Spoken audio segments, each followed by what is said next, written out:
Six-pack Lapadat. We got a couple ladies from the UK, UK's finest. Sophia, Ellis, Amelia Potter. Both you guys been on the podcast before, and we're back.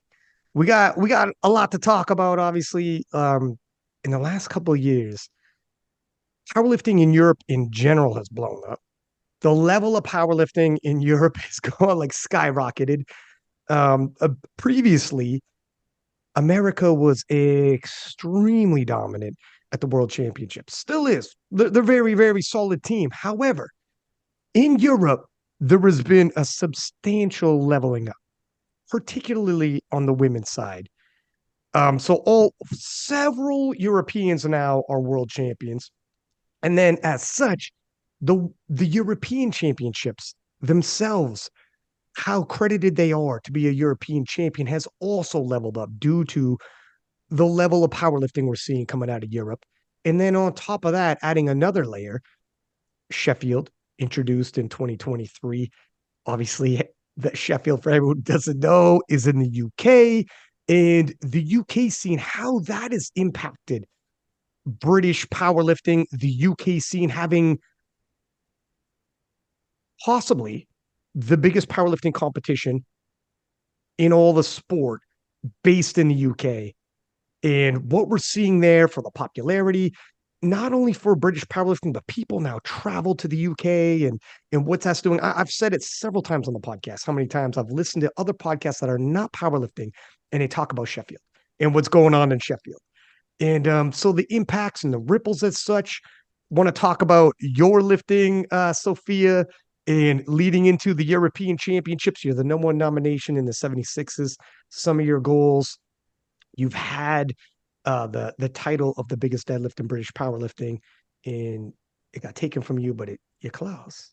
What's going on there? I know Amelia wanted to talk to you about that. We got a lot to talk about, actually, a lot of things to unpack here. But first off, thanks for coming back. And how the heck you been? Yeah, I've been good. Thank you for having me back. I feel like when was the last time I came on? It was literally when I was like my first world going into my first ever worlds, I think it was. So yeah, a lot has happened since. But yeah, I'm good. Obviously, like deep in prep at the moment for Euros. I think we've only got like 3 weeks now. So it's yeah, it's getting spicy. It's getting super duper spicy. Amelia, also thank you for coming back. How you been? Because it's been a minute since I saw you. You are blossoming in the powerlifting community, and I love it. From like now, you do a commentary. Obviously, you're returning the podcast, but you're like working with national teams. And how have you been? Yeah, I've been really good. It's definitely been a busy year, but I feel blessed to done the things that I have done and been busier and more active in powerlifting. Obviously got you to thank for that. You and Gavin needing to train in Turkey last year. You But bailed. No, I thank you. You stepped up at the junior worlds. There were times when we needed a co-commentator and you jumped in the pocket, and that is not easy to do live. Everyone talks about they want to be a commentator. They hop on the live stream and it's live. So all of a sudden it's like, oh no, this isn't a recorded podcast now, though, is it, huh? When thousands of people hear you live, and if you flub or whatever, you can get memed. And we've seen it. And people are bullies online. You jumped in the pocket and just ran with it at Junior Worlds, and bailed me out several times. We needed you. You stepped in, and people always want to jump in on like the World Championships and the Open, and they're like, "Hey, if you need somebody for the Battle of the 76s, let me know." Well, no shit, right? Like, who doesn't want to hey, Battle of the 93s? If you need somebody, let me know. No shit. Everybody wants to jump in when it's Eurosport, millions of people, and you're in the middle of the Battle of the Open. Nobody's around when it's like sub junior 47s. And, it's like nobody's around when you need help like that. And you just, and you had no idea there'd be a pathway to future. You were just like, Amelia, we need help. And you're like, say less, I'll jump in. There were times when I had panic on my face because I was going to go solo, looked in the audience, and you were like, you need help? So no, Amelia, I'm thanking you. And now you're at the world championships, you're doing like all these different, you're part of the team. And you do a good job. You do a great job. You You found do. you found your You call. do a great So job. we're glad to help you. Thank you so much. It means a lot coming from both of you. Yeah, it's a really cool experience, and I'll tell you what, I'm not going to be there, but Euros coming up in Estonia, it looks like it's going to be electric. So you bet I'm going to be tuning into every single session. It's like, so I just posted for the fantasy league that we're doing a European Championship fantasy league. This freaking like it's blown up hundreds of shares on it. Like, I mean, it's crazy how many people are getting involved and how many people are amped up about the European Championships now. What is going on in Europe? I'll throw this to both of you. Well, maybe we'll start with Sophia, then we'll go to you, Amelia, because you guys have been in the game for years now and you've seen this progression. What is going on in Europe? How is this happening? Why is this happening right now?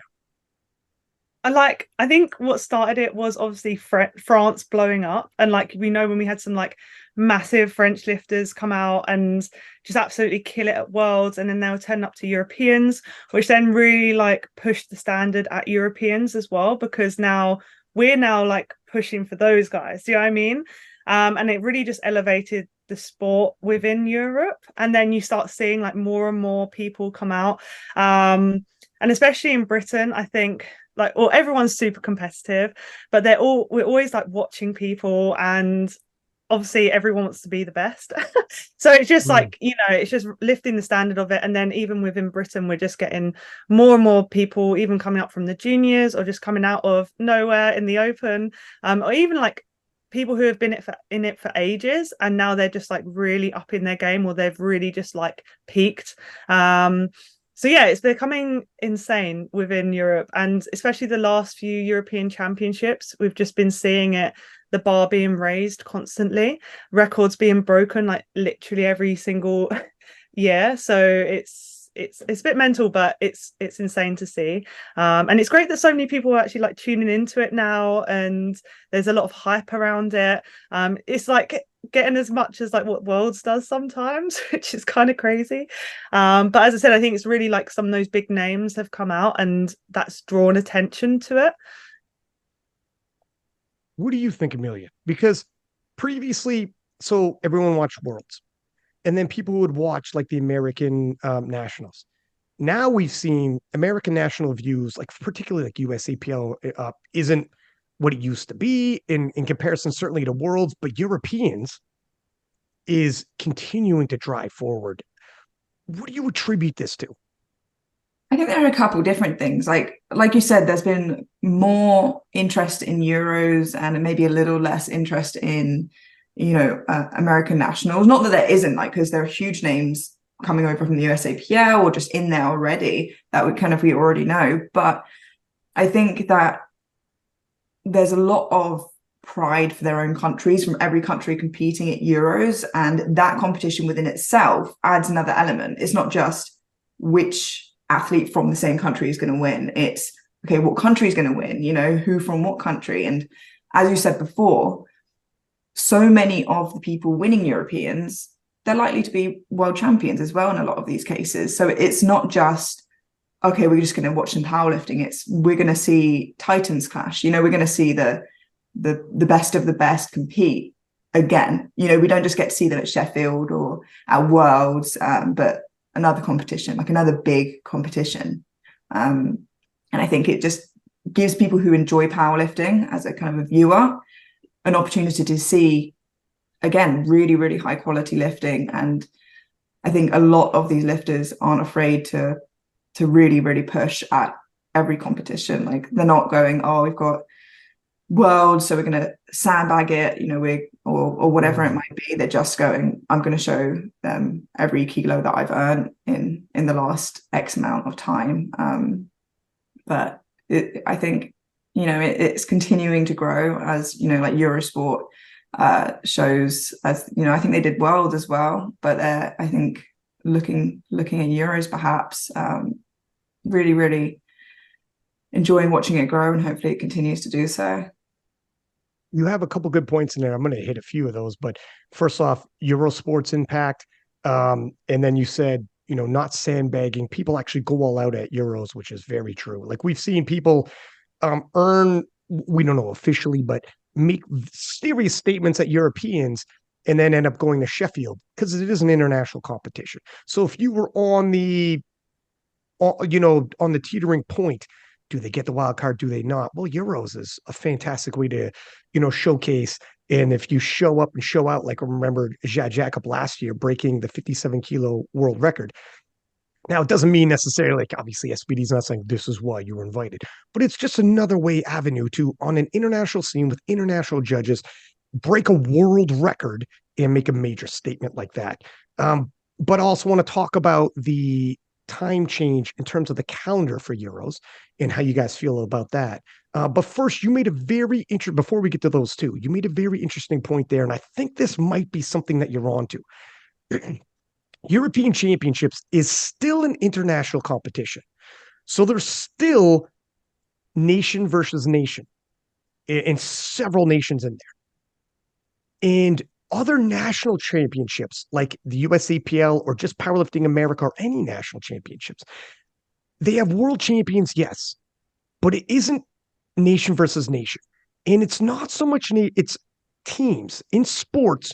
You tune in and be like, who's my team? Who am I rooting for? If I know not too much about the competitors involved, I tune in.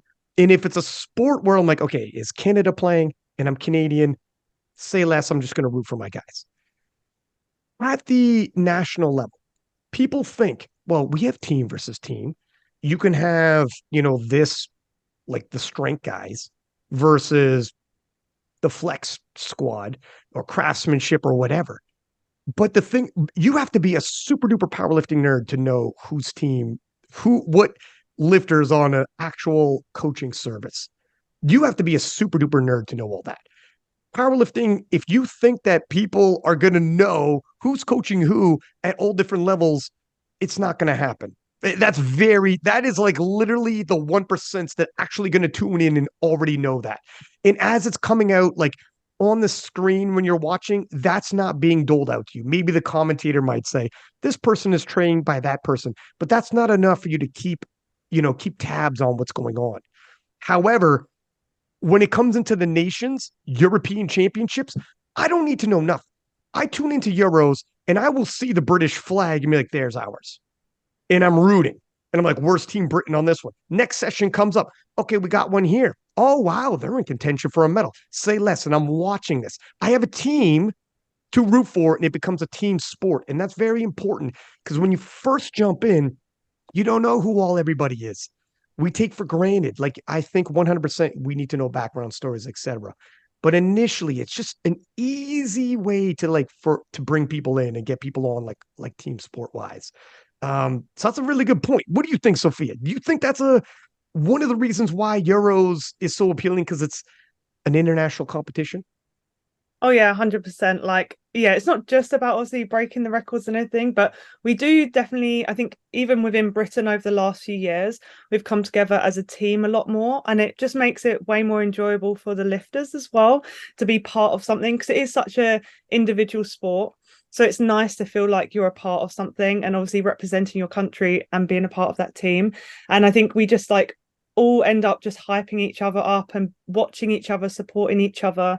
And it becomes like a whole thing. And yeah, it really does, I think, make it bigger and make it more enjoyable to watch just because, as you said, you're rooting for a team now, like you would like in football, whatever. It doesn't matter just about that individual person, but you're looking at the whole picture as well.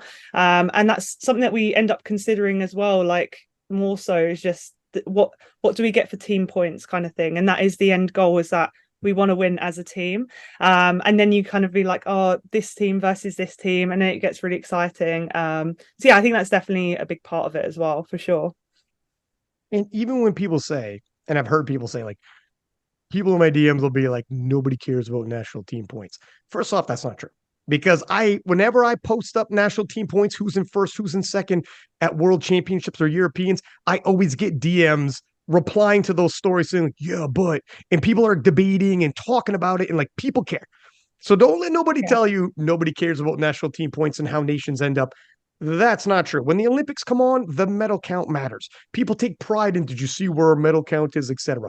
Yes, it does. Maybe for those individuals saying that they don't care, but they're in a vacuum, and them and their friends are like, nobody cares. Trust me, that's not the way it is globally. On top of that, even when there isn't, even if you're not in particular looking at the overall nation team points, if I tune in and I don't know the lifters in the 57 kilo class, let's say I don't know nobody, and I'm not going to look at the overall team points, let me just look for my nation. That happens all the time. When the World Cup rolls around, I don't know nobody on Team Canada, but I'm going to root for Team Canada because Team Canada's in the mix. You could tune into powerlifting, EuroSport, or whatever, and you don't know anybody, but you'll just find your nation and be like, okay, I'm going to rock with that person. And if they start doing good, you're like, oh shit, I got to watch how this ends. That's how we get you. That happens. That happens in sports. It happens. The Olympics. Trust me, when the Olympics turns on TV, most people don't know anybody in the sports when they throw them on the television, but they just find their nation and rock with it. Amelia, have you seen some rivalries within Europe that are starting to form now in rising nations? And then I'll throw that same question to you, Sophia, afterwards.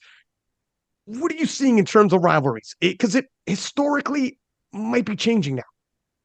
Yeah, I mean, I think as Sophia said earlier, like we all saw that France were kind of taking a leap ahead of everybody else. And I think collectively as Europeans and separate countries, we were like, we're going to push and catch up. Like, we're not going to let them just walk over us. And I think the playing field seems seemingly more even now, arguably. And I think, like, without being biased, I do think GB are really pushing up there. And, based on, obviously I've got my eyes on a lot more GB lifters being here and, being friends with a lot of them. But seeing how their training has been in between Malta and coming into Euros, like, they are really, really pushing. Like, they're really bringing their numbers up in the few months that were there. But even being at Junior Europeans a few months ago, there are some countries who, even a couple of years ago, didn't really bring that many lifters, like Italy, Spain, and now more recognizable names, more, more higher placings, more podiums, more medals that are coming up there. So I think where before there were like 1 or 2 or 3 nations that were dominating, actually in some weight classes and some competitions, it goes in and there's 5 people within 7.5 kilos of each other. And it's like, I have no idea who's going to win this. Obviously, there are always going to be some that are like runaway weight classes, but you're seeing it actually less and less. I remember a year ago, 2 years ago, everyone thought Leah was 100% uncatchable. And then actually, this year it seems like there's a people close. So the people who were suddenly so far ahead of everyone, it's not that they're slowing down, but specifically in Europe, it feels like everything's getting a little bit closer. And that's not just 1 or 2 nations. It's, athletes pushing through from all areas. Germany is another really good example, where you've got obviously Jonah Weindick, who's the 120, who's just competed at Junior Worlds. You've got like Helena Mariella Decker, the 57 junior, and that's just juniors. Like, it's crazy to see just in the last 12 to 18 months how many new names and surprising countries have come up through that, not just in Europe, obviously in the world, but particularly obviously talking about Europe right now. Yeah, like the gap is closing, isn't it? And like every weight class, the gap is closing. And even how like people aren't even just like set on one weight class anymore, like they are moving around, and that gets even more interesting. I was just about to say about that. By the time this drops, the Jonah Van Dijk podcast will have dropped as well. Yeah, Germany's on the rise. Jonah talks about in Germany, fitness is big. Powerlifting isn't huge yet, but guys like him coming from a bodybuilding background, putting out content, he's starting up a podcast in German, his YouTube videos in German. He's trying to rise it up where you see holes, and like, we don't have German powerlifting podcasts. We don't have, this content. People are starting to rise, win titles, and start plugging those holes in and help rise within that nation. And that's how we're going to grow. What do you think, Sophia? What are some rivalries between nations in Europe that are starting to form? Between nations. It's funny that we say this because there's even like rivalries within Britain, like against other British lifters. And pray tell.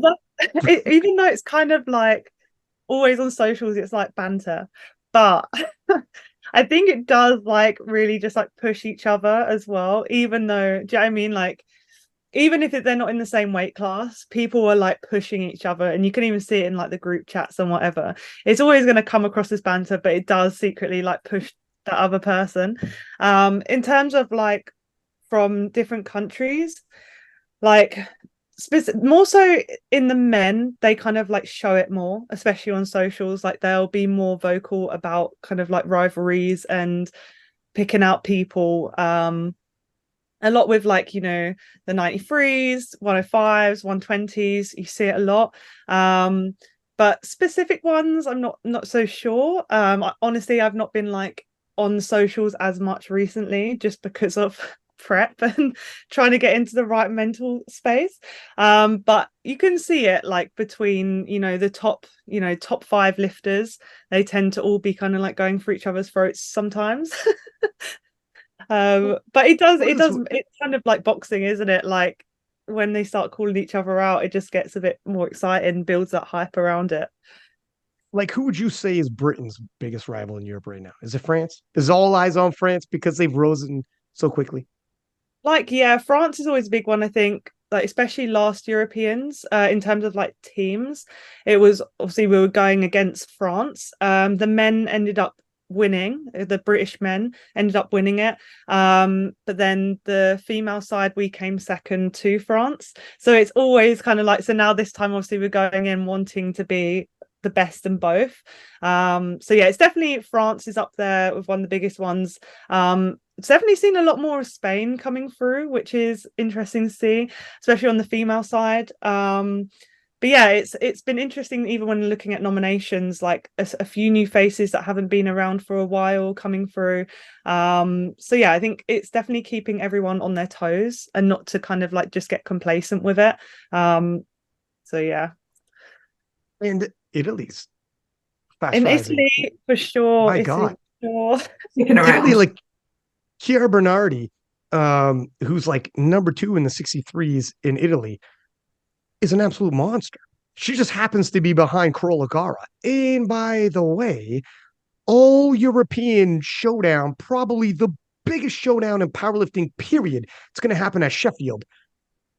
Carola Gara, reigning world champion, versus Leah Bavois, reigning world champion. And then Agata Shitko from Poland announces, hey, guess what? I'm leaving the 76s. I want to get your opinion on that too, Sophia, because she's leaving your weight class. And I'm dropping down to the 69s. This is an all-European matchup on the women's side. It might be the biggest showdown in the world in our sport that's about to happen. And all of these ladies have won world titles. All these ladies have broken world records. And they're all legends already. And they're all going to clash at Sheffield. How big is this? Amelia, what are you thinking? I was just, honestly, when you were saying that, I was thinking how incredible it is how many Europeans that actually are competing at Sheffield, because, you know, as you said, America's got a big pool of athletes to choose from. And we know that particularly in the men's side, they seem to win a lot of the classes.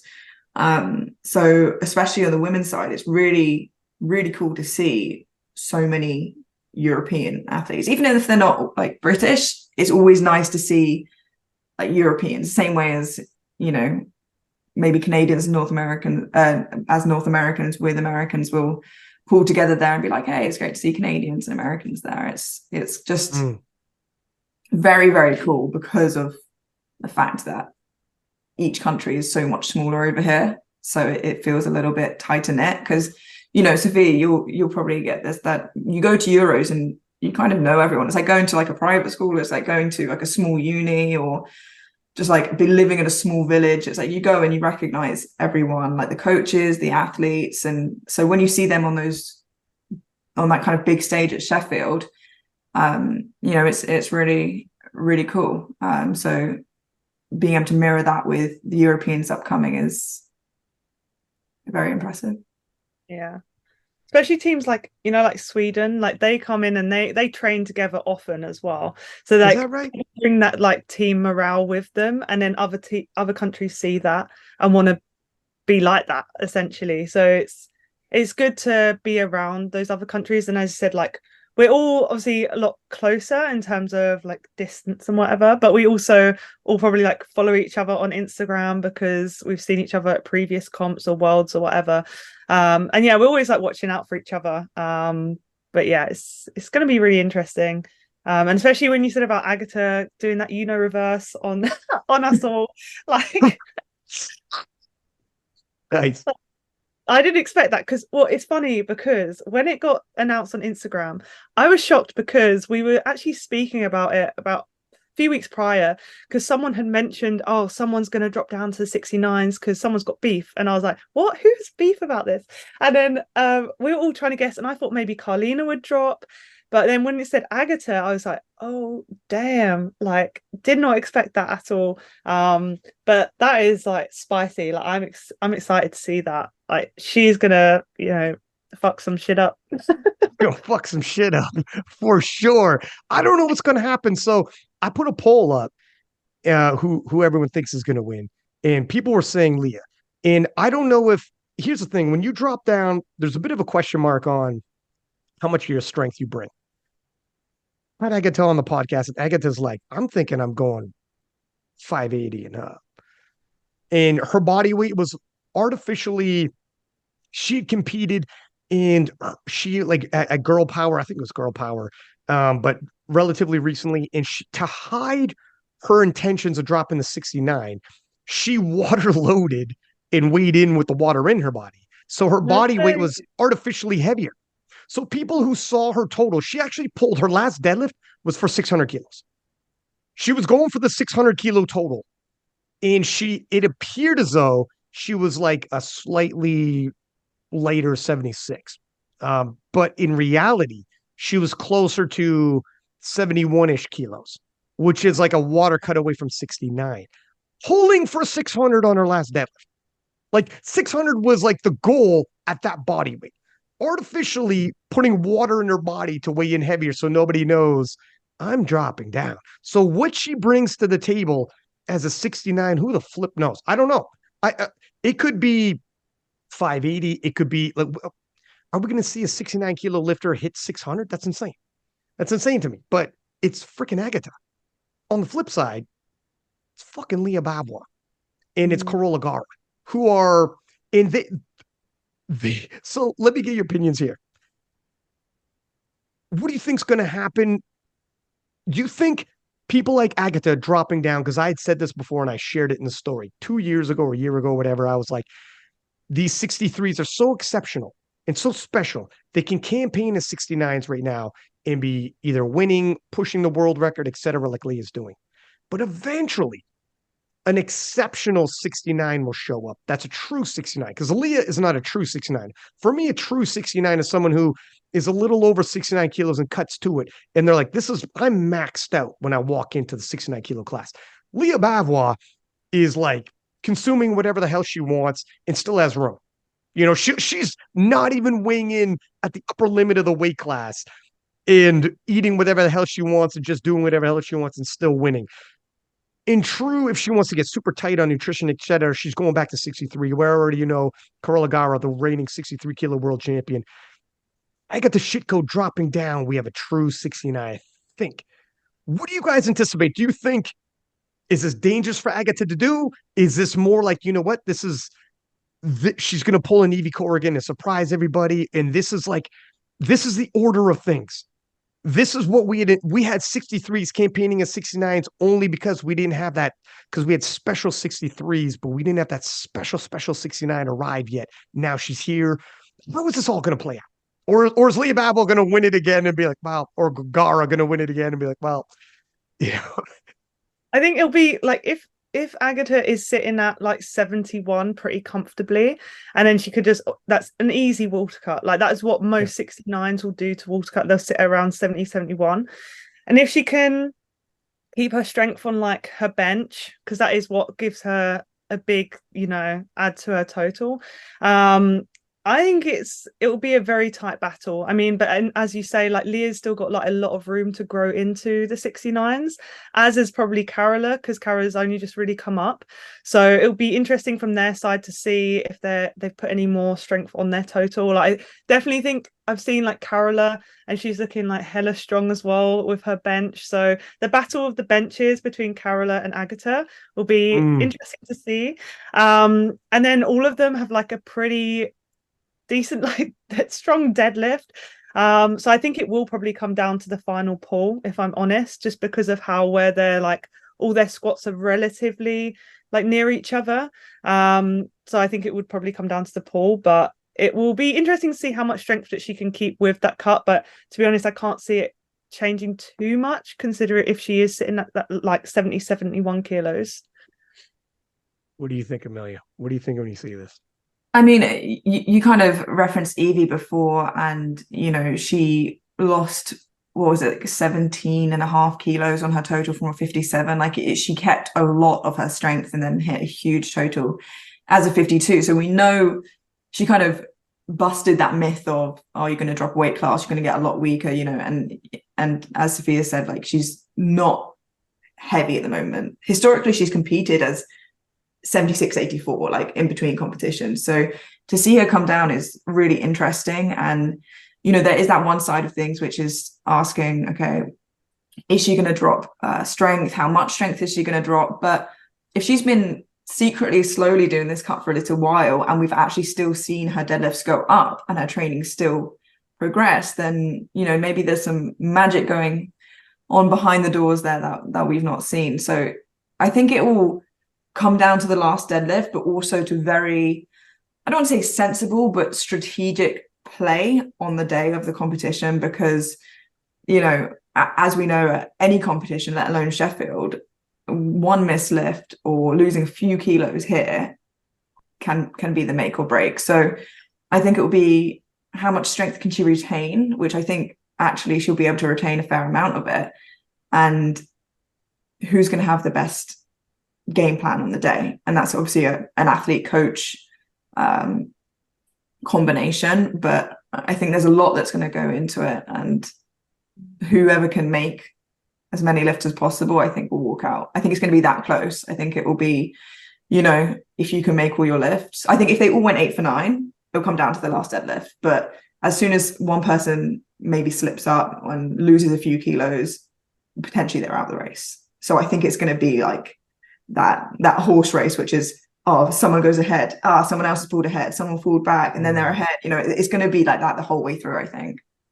Yeah, especially with how they're like wanting to break records as well, because it is Sheffield, so they've got like an extra thing to consider as well, not just them against each other, but obviously going for records, which Agatha could like easily take some of those 69 records as well. So a lot of them.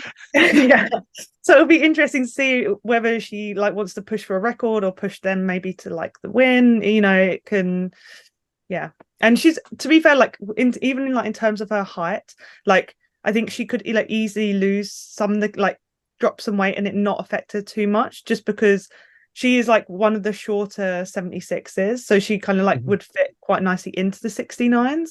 And as you said, she's gone up a little bit as well, and she's also like won the Europeans as an under 84. So just dominating every weight class. I think it's going to be interesting as well, Sheffield, because I'm wondering if now that the first one has been, and people, I guess, have a better understanding of, what it looks like, how the strategy is to win. Evie didn't break the most records there, but she won overall, and I wonder if people now actually less bothered about breaking, squat, bench, deadlift records along the way and looking to kind of chip away at the total. However, they may have to do that. But I think it'll be interesting to see if the strategies change, because I think what we saw this year was right, can we break the squat record? Can we break the bench record? Can we break the deadlift record and the total record? And I think going back to kind of the strategy, that lost some people some placements, because they were pushing for the extra 5K from a record or getting a record. So I'm wondering if priorities will change, strategies will change as a result of that, but also maybe a little bit more competition in similar weight classes now. It's an interesting note because, like, for instance, when you're close to an individual record in an event, like let's say Gavin Aiden for the squat record, people have long said if Gavin ever gets 3 squats, heads up, he's one attempt away from possibly winning any battle of the 93s. Doesn't matter who the other 93s are. But that squat record is so close. The temptation, for instance, to load up the record, to your point, you collect a bag, you break a world record, you're loading it up. Of course, you're loading it up. But what if you're just a few kilos off and you could have got that 3rd squat and those kilos you would have gained goes towards your total? You don't get the bag, you don't get the world record, but you get the kilos towards your total and how that impacts the bigger picture like that. I haven't crunched the numbers on Gavin, just how close his top end squat to the world record is, but just off the top of my head, if we use examples like that, how often people get pushed. But to your point, now that we've seen some of these scenarios play out, people might pull back and say, you know what? I got you. We're getting paid for world records. World records are beautiful in the resume. But if we play a tighter game, maybe, and as more people start doing those head-to-head showdowns, like we have 3 of the greatest powerlifters in the world head-to-head-to-head. And that's what I love about Sheffield. They got a lot of head-to-heads, not just formulas. It's interesting because it's like if you go for that record and you miss it, it's like that was a stupid mistake. But if you get it, it's like that was the plan. So it's like well. Yeah. It's only stupid. People be like, why didn't you go for it? If you get just below it, they're like, why didn't you load up another 2 kilos, bro? And it's like, well, there's always 2 more kilos that break the bank, though. Like, I'm trying to win. Yeah, it's 2020 hindsight. It's going to be really interesting, I think, kind of going into that. Going back quickly to what Sophia said about, there being some rivalries within countries as well. I think it's a good place to bring up. Obviously, at one point you had the heaviest ever deadlift from a female athlete in British powerlifting, and it's been a bit of a back and forth there between you and Ellis, and it's not far away. Like, your deadlifts are very similar. I'm wondering, where your head's at with that, if that's something you're looking to snatch back anytime soon, perhaps in the next 3 weeks. It's honestly not like that record. When I got it, I didn't even know it was a thing. Like, I didn't even know it existed. Like, I pulled that lip. This was like 2 years ago, by the way. So it's like ages ago. And then it was announced and I was like, oh damn, that's pretty cool. And then Ziana broke it. So I think she got like 246, and then she held it for quite a while. And then Erlov took it. But it's kind of like, it's a weird thing because it's not anything that I don't think people actually go for, because it's not really like a proper record. Do you know what I mean? Like, it's a cool thing to have. It's a kind of like a bragging right. Do you know what I mean? But it's not something that I think about ever when I'm competing. Like, I'm not like, really? Oh yeah, biggest deadlift ever. No, because I'm like, good bragging, right? Crazy. That's huge. Like, look at when Jessica Bittner is a 76. 2 weight classes lower, like not the heaviest weight class, had the biggest deadlift in powerlifting classic, right? Yeah. It was huge to me to be like, she's got the biggest deadlift and she's not in the biggest weight class. So to hear you say, like, you held that in Britain, and to hear you say, like, no, I didn't super think about it, I'm like, wow, man, if that was me, I mean, you would be in my profile. Yeah. I think like it's a wicked thing to have, and obviously I'd love to have it again, but I've got other things that are like a priority for me, like in terms of my goals, and that just isn't like one of the top spots of what I want to achieve. Like, I think like naturally it might just come with one of my other goals, but it's not something that I like search out to do. Yeah. And yeah, I think also people like to have like rivalry between people, but like, I don't have any beef with any of those girls. You hate her. Like, I think it's like great for them to get that as well, and like I'm fully like supportive and congratulate them when they get it. But yeah, I've got other things that I'm like pushing towards, and obviously like it'd be sick to have that again. And I probably will at some point, but but yeah, there's other things that I want to really like push towards right now. So you mentioned kind of like the goals that you have coming up and like the ones that you're focusing on more than the bragging rights for the biggest deadlift. So what are some of those goals that you're referring to? Well, like I really just, because right now you're seeing that like you can't just be a deadlifter anymore, and in competition, like it's just a fact now. And I'm really fucking working on my squat, because that is the one that is letting me behind, and I just want to push my total. I want to obviously win Euros again, coming back from being reigning champion. So it's obviously a lot more pressure now, but like I feel good for it. Yeah, and I'd like to extend the European record even more, and which would hopefully take me past the other record as well. But more so my focus is on worlds. Like I want to be in those top 3 at worlds, and I really want to go to world games. So that is like my big focus at the moment. Like I'm always trying to just look at what's in front of me. So right now it is Europeans, and my aim for that is to win and to go and just do the best I can do. But long term, like I want to be on that top spot at worlds. And for me, like records are cool, but they're always going to be broken. Like that's what records are. They're there to be broken. Like I want to, I want to get that title. I want to put my name there. Do you know what I mean? Yeah. And obviously the World Games, you're right. It's a World Games qualifying year. World Games. How insane. To make so the dropping of Agatha Shitko to the 69s opens up a potential podium spot. Probably ain't mad at that decision. Do you think she's going to stay? You're like, wow, making a podium just became a little bit easier.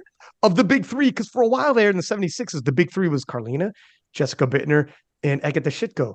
Jess, I think, is going to stay 76. However, at the Texas Fall Championship, she was a guest lifter. She weighed in at 80 kilos.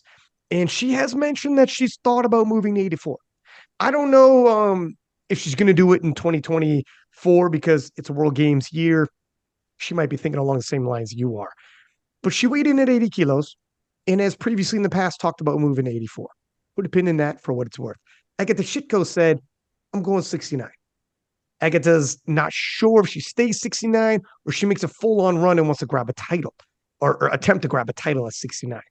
And then there's Carlina, who's, staying put as a 76. And Carlina just recently made a post, icy cold caption that goes, other people are leaving, but I'm staying. And boredom is something along the lines, I'm paraphrasing, is the consequence of dominance.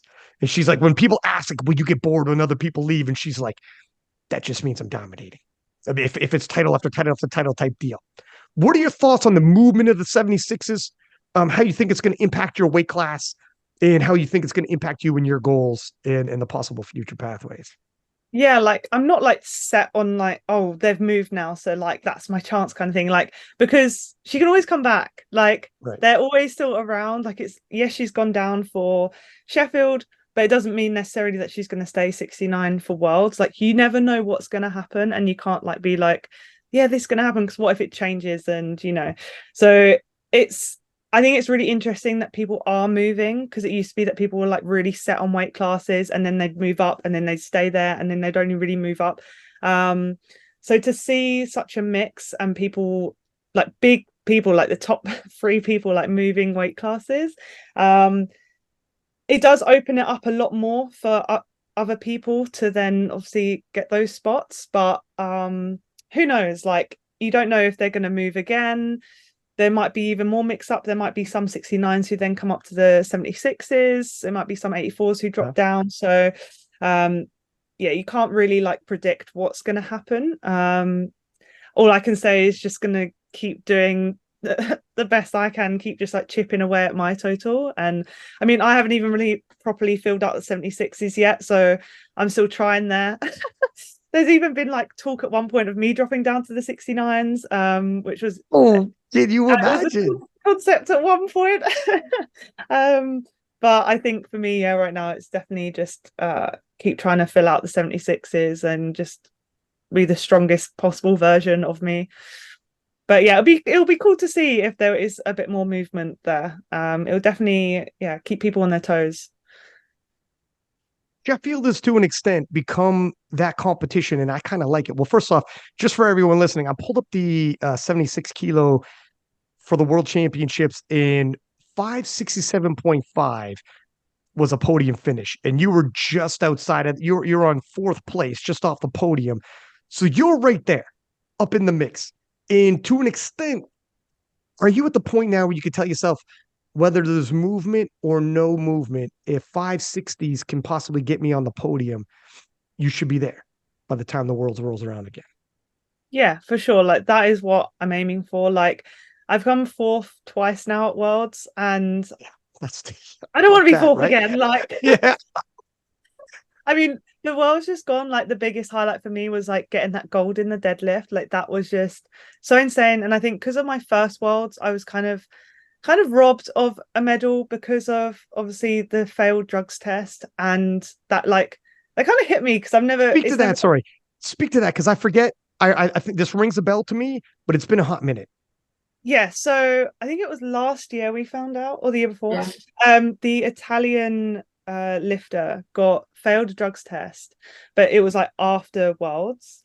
She failed it. So obviously, like, yeah, well, basically Pete, Pete Spence, he sent me a Right. message and he was like, oh, I'm like so gutted for you. And I was like, what are you talking about? And he was like, and then he sent it to me, and that so she had came third.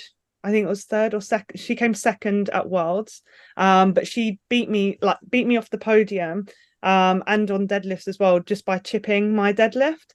And so yeah, I ended up getting like bronze in the deadlift and then fourth overall. And then the drug failure came out, and I didn't like it. Kind of hit me because I was like, oh my god, I've never been like directly impacted by this before. I know it's always felt shit for those people who have lost out on medals, but I've never experienced it myself firsthand. And I actually was like, I was quite tearful because I was like, I've worked so hard for this, and then I've just kind of been like robbed of it.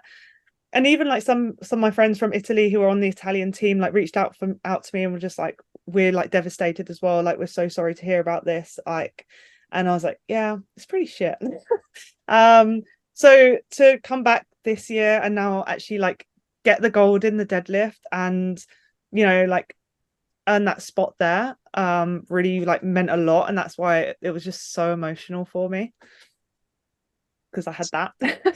That's the toughest. Brett Gibbs has talked about, like, he literally won a world championship after the fact when the person who beat him at the world championships popped. Now, the difference is for anyone listening, if they pop you for the world championships, your total at those world championships is disqualified, taken out, and everyone moves up. However, to your point, in your situation, she didn't pop at worlds. They caught her either out of competition or whatever. I forget exactly, but it wasn't at worlds that they caught her. So they did catch her, but her world total stood because they couldn't prove at worlds she was on, but they can prove she ended up being on either out of comp or at a different comp. And it's all proof is in the pudding. You have to prove it at worlds. So, Yeah. but let's be honest. We all look back and like, yeah, she was probably on at Worlds if you're going to be on later on for either Yeah, like we smaller can't comp or prove out of it, but but it's we very can prove you're highly. on. Yeah, you prove you're on PDs, just not when you were.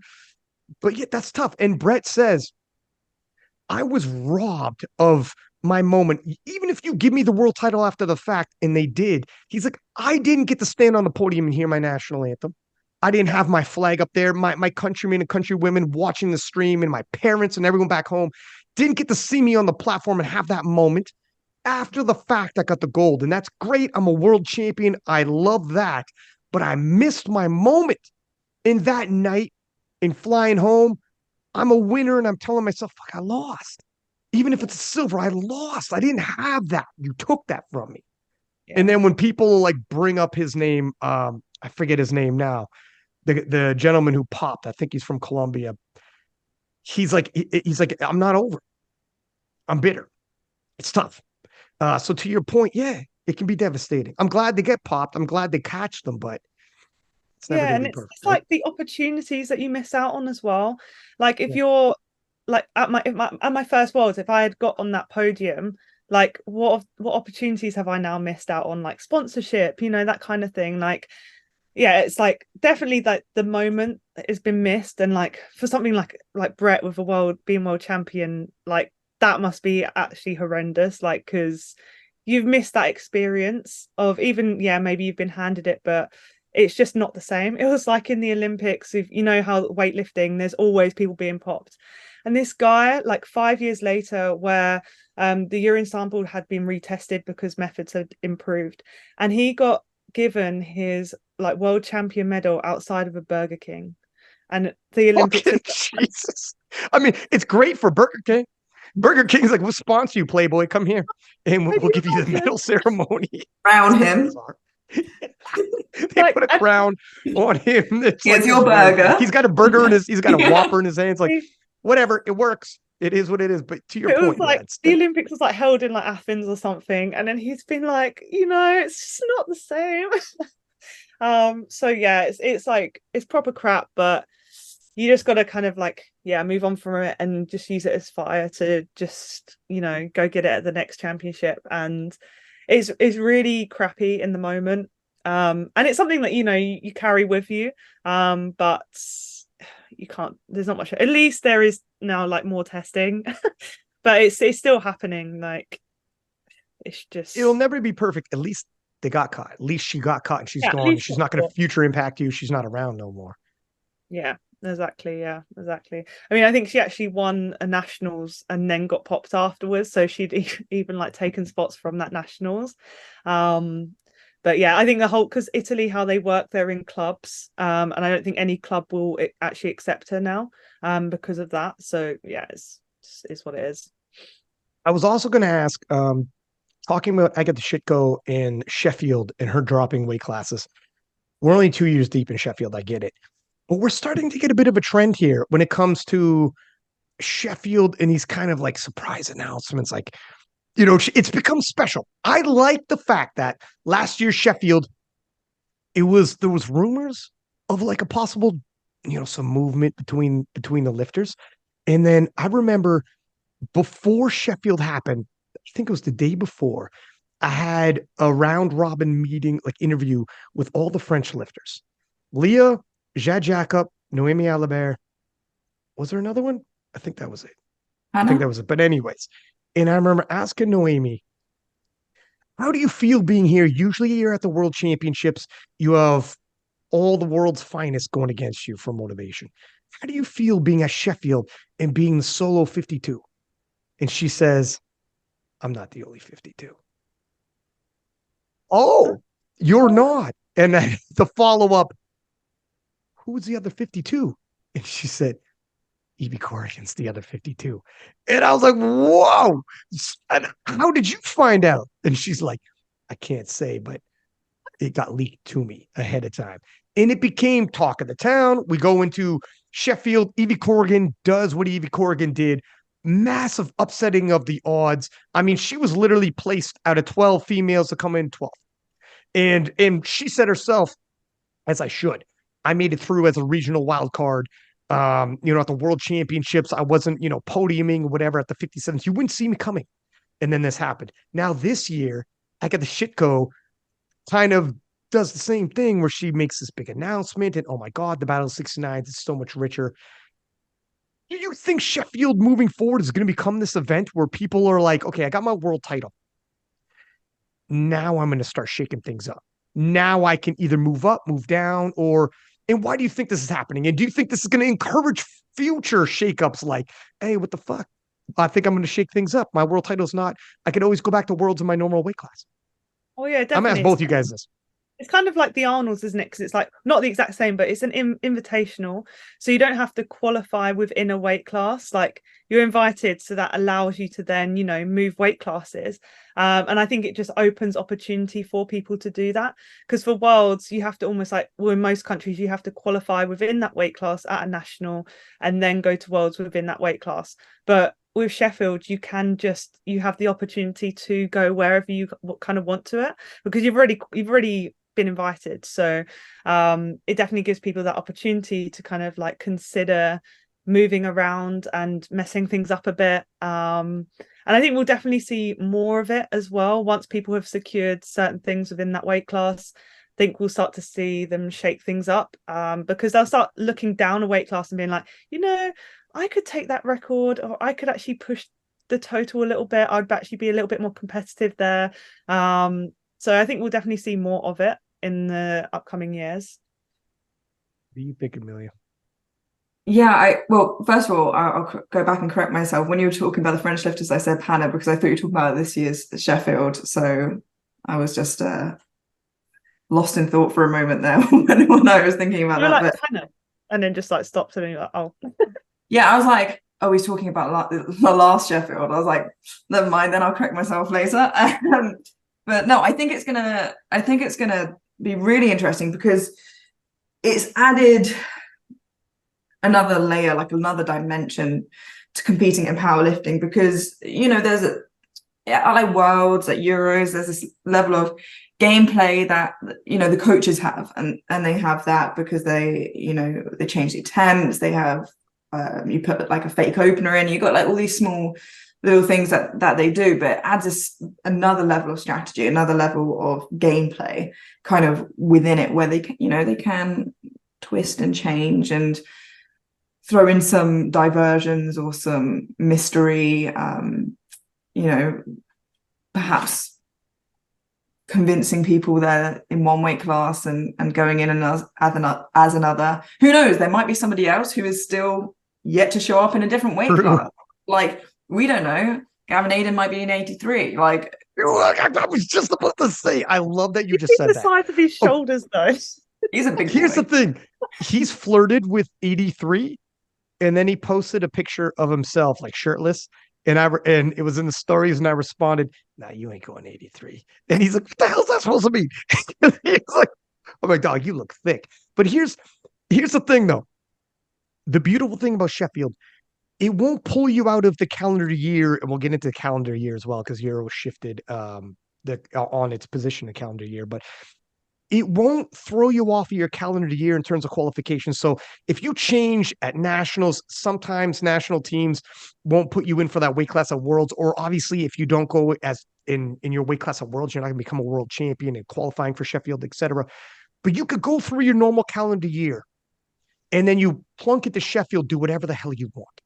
You just want to, you might even tell yourself, like for instance, Gavin, if Gavin wins the 93s in 2024, he could tell himself, oh, Russell Orhe, did you win Worlds as well?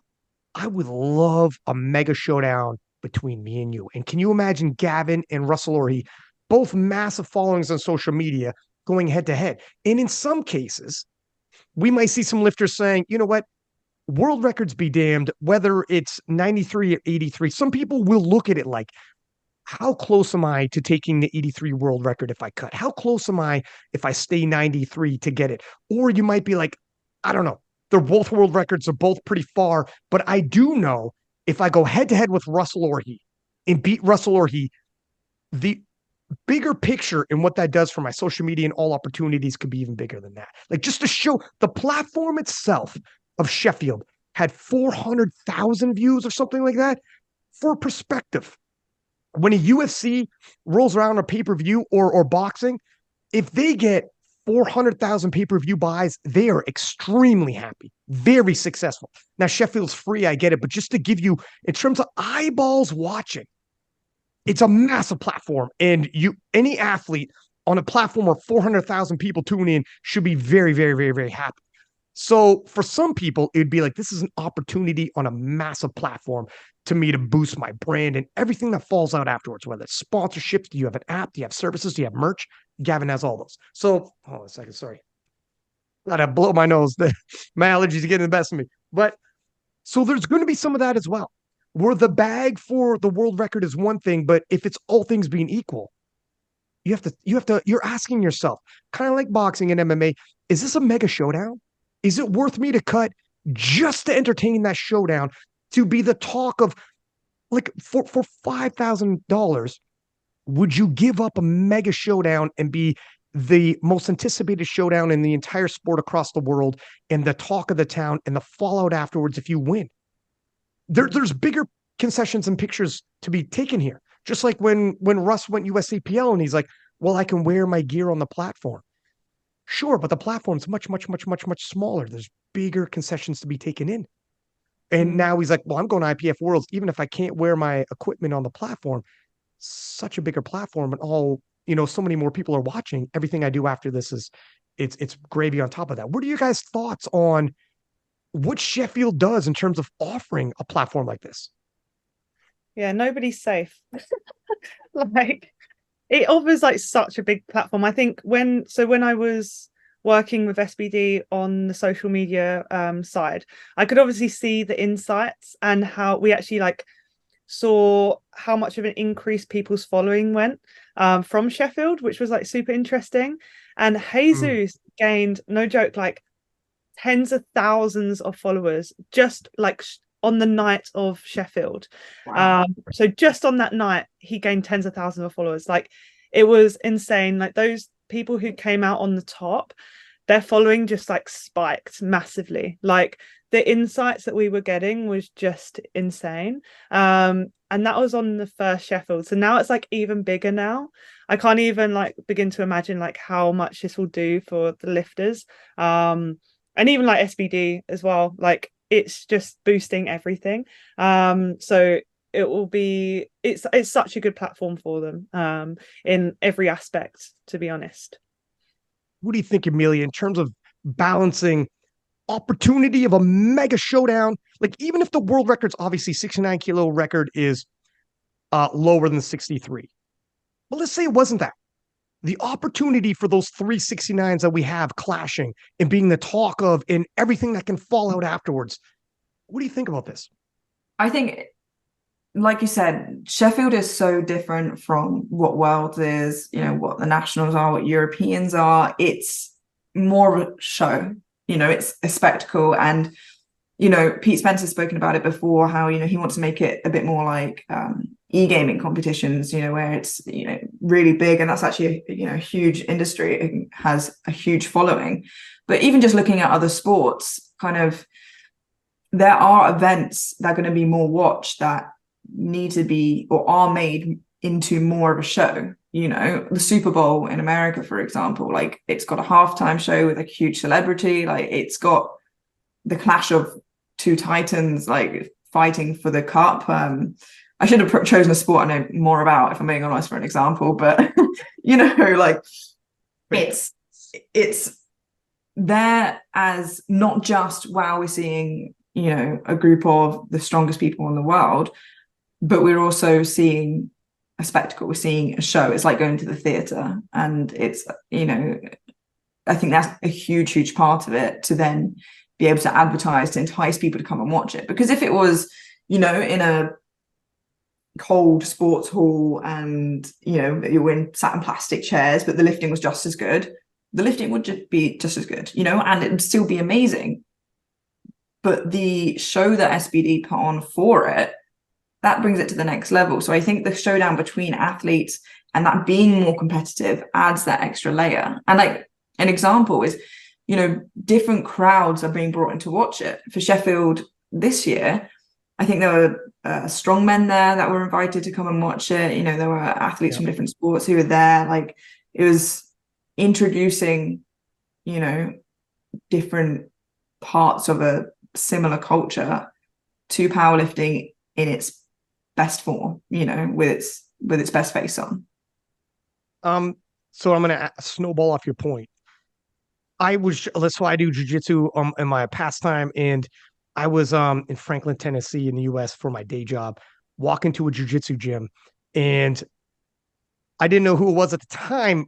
And Dante Leone, I walk in and goes, holy shit, your six pack. And I'm like, that's random. I was like, yeah. And he was like, I know you from powerlifting.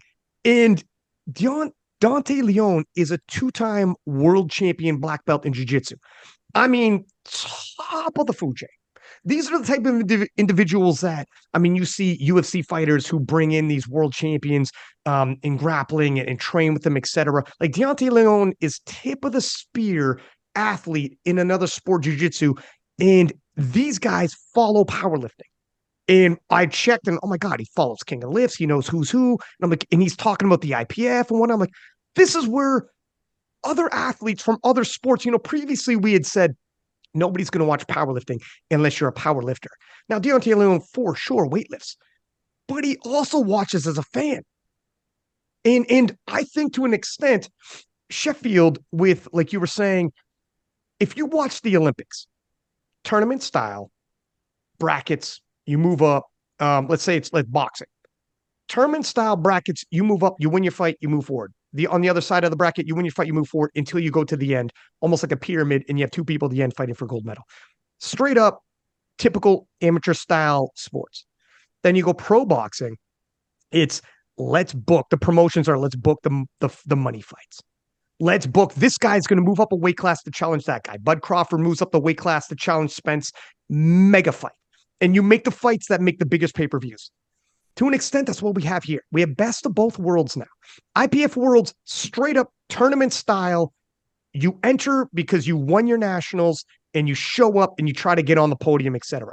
Sheffield is like the professional arm of that for boxing or MMA or whatever. Let's make the matchups that everybody wants to see. Let's have this person move up, that person's move down. Let's have these head-to-heads. Let's rock and roll and make it, that much, all the showdowns that all of us want to see. So we have the best of both worlds. But to make it, it's not just a total sideshow. To make it there, you have to win worlds or be within 95% of the world record. So it's nothing but tip of the spear athletes. But you take the tip of the spear athletes and let's have a little bit of fun. We get it all now. And even like worlds being on Eurosport and like even the Olympic channel, like I've seen and people have sent me from multiple gyms all around the world. They're like putting on their TVs the Olympic channel with powerlifting on it. I've been sent videos from like Bali of me on the fucking TV in like a random gym in Bali because they've got the Olympic channel on. Crazy. Like it's just like reaching people from all over the world who aren't necessarily into powerlifting or watching powerlifting, but it's just there now. Like people are seeing it, even if they're not necessarily going out their way to look at it. And even on Eurosport, like that's a huge thing for us. And even with Europeans now on Eurosport, like that's even bigger for us. Like it's actually getting out there.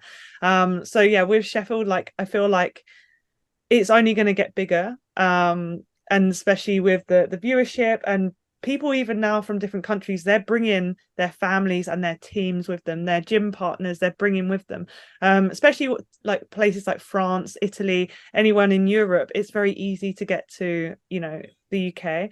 So they're bringing their whole, like all their homies with them. And, it turns into just a massive, everyone get together and watch this huge spectacle.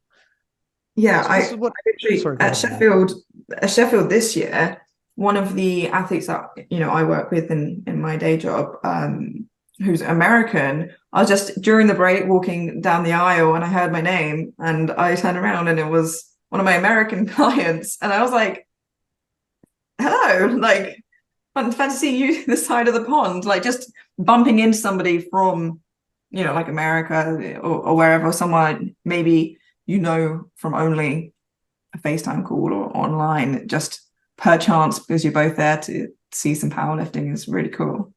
I wanted to ask you guys, so the impact, like I'm not from Europe. A lot of people who watch powerlifting might not fully grasp who aren't in Europe, but the fact that we are on EuroSport, and this is like for North American people, ESPN for Europe, and Europe has millions more people than North America, by the way.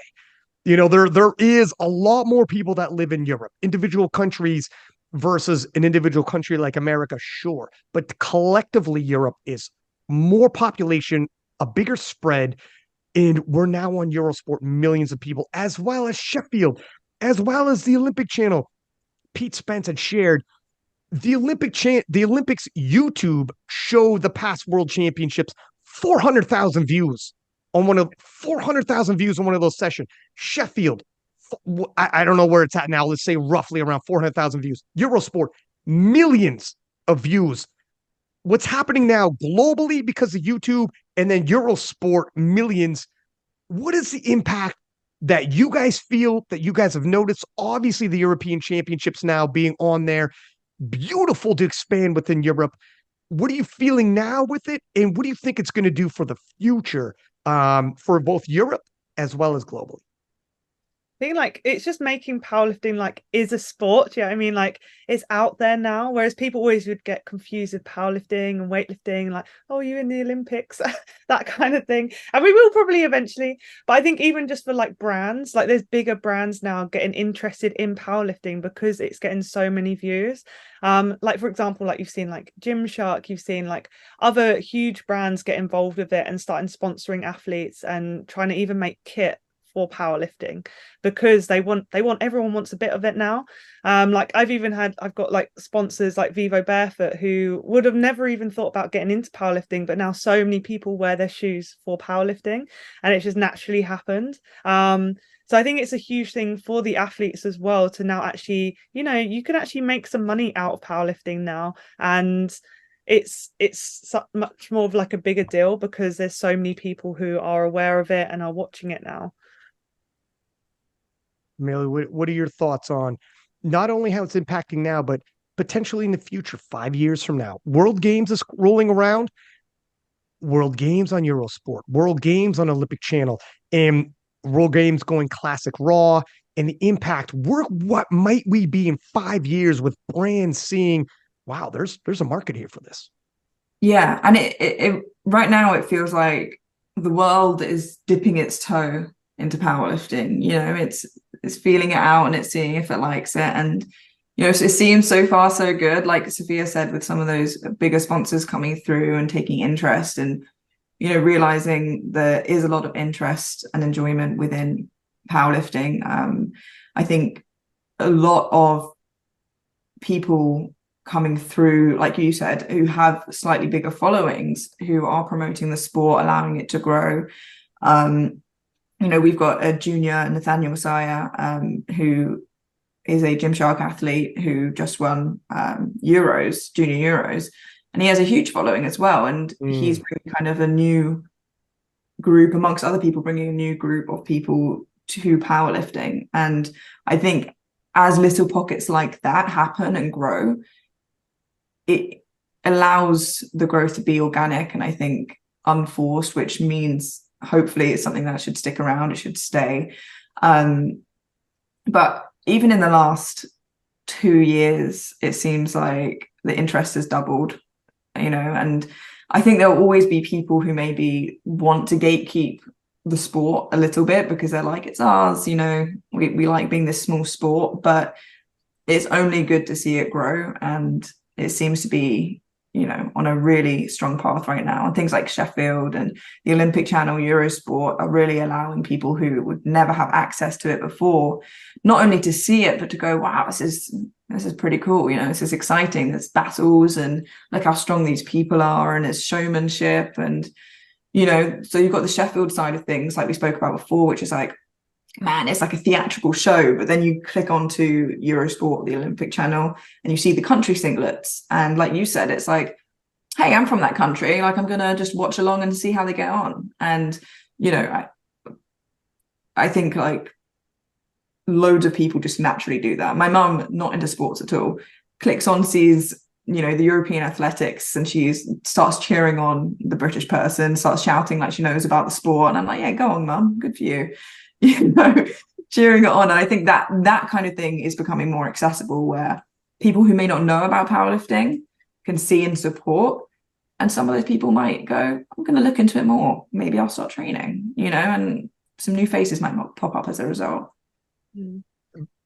Sorry, go ahead, Sophia. And definitely with like going back to like the World Games as well, like this is huge for classic powerlifting. Like I don't think a lot of people know how big this is for us. Like the World Games is literally like the closest thing to the Olympics that we have, and for now classic powerlifting to be a part of that is just a massive thing. Because if anyone out there's like watched the equip lifting at the World Games, like it's massive. They do a whole huge ceremony like you would with the Olympics. Like you'll have your team kits. It's insane. And like, so now that we have a chance to be a part of that as well, like it only opens us up for more opportunities, and potentially, you know, who knows, like it might go even further. But for now, like being at the World Games, I think that's just going to open up a whole nother kettle of fish. You know what I mean?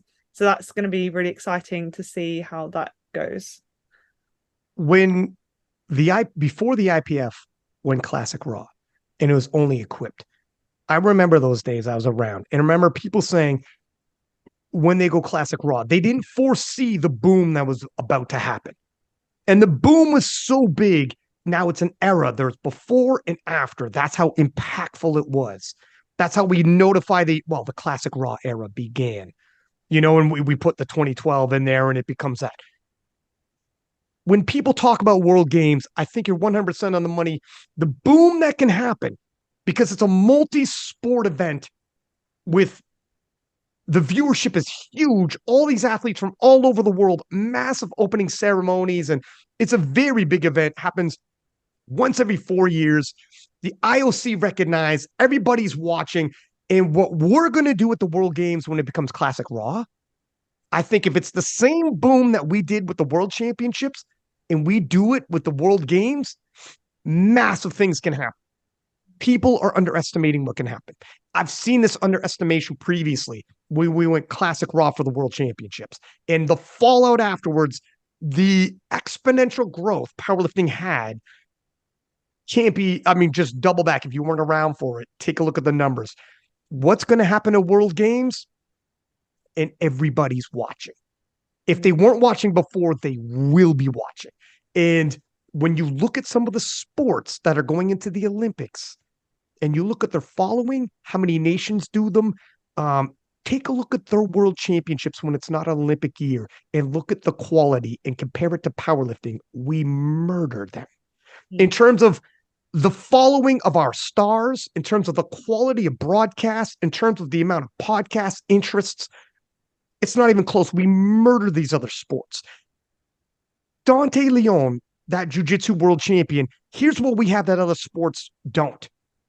He power lifts for his other sport. How many other athletes, how many other people squat or bench press or deadlift in their day-to-day? They flip on our sport, immediately they get it.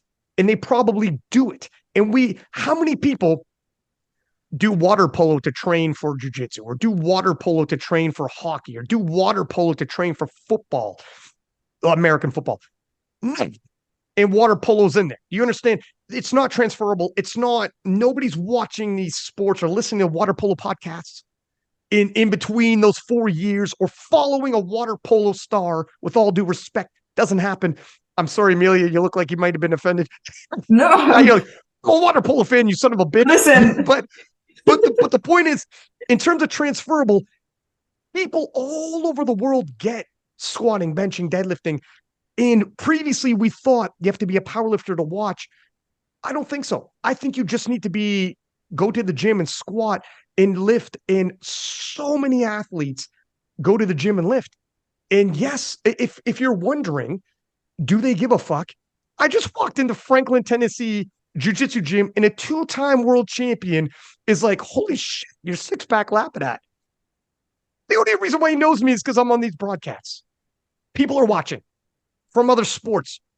Oh yeah, even athletics. Like I've been to I used to be part of multiple like athletics clubs, and there are some like Olympic athletes, like sprinters out there, who are watching powerlifting because they also do a lot of the like similar style training for their sprinting, and they know what powerlifting is, they know what it's about, like they are following onto it. Like I think we'd be surprised by how many people are actually watching and are consistently following as well.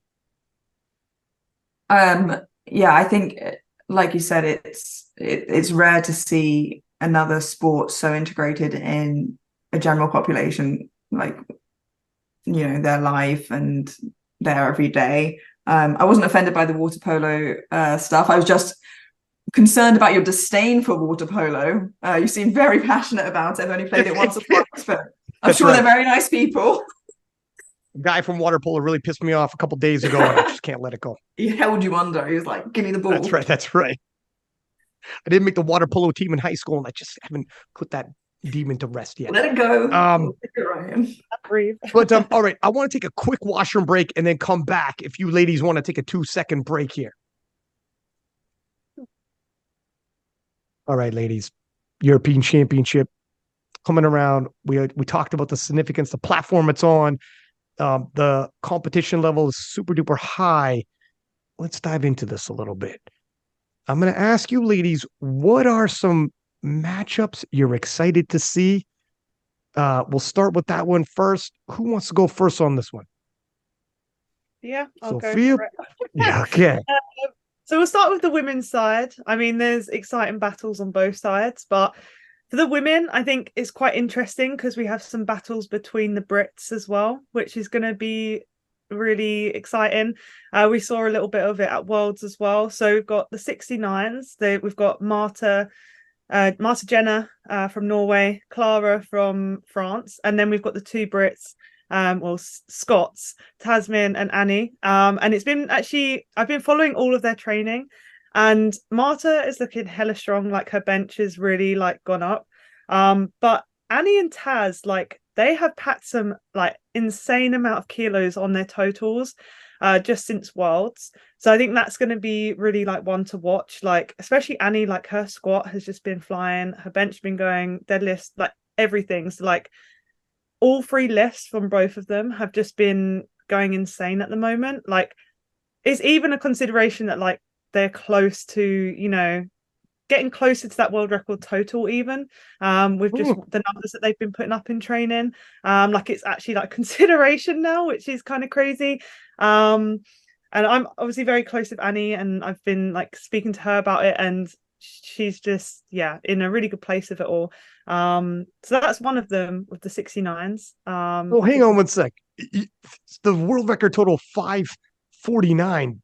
You think Annie might be getting close to that?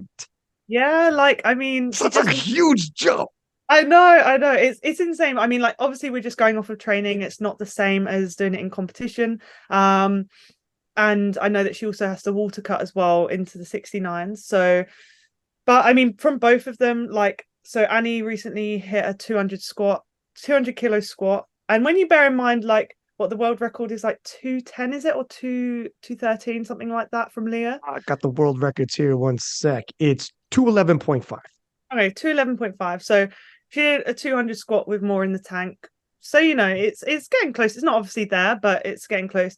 She did like a 117 bench in training, and then she did like an RP like 220 deadlift.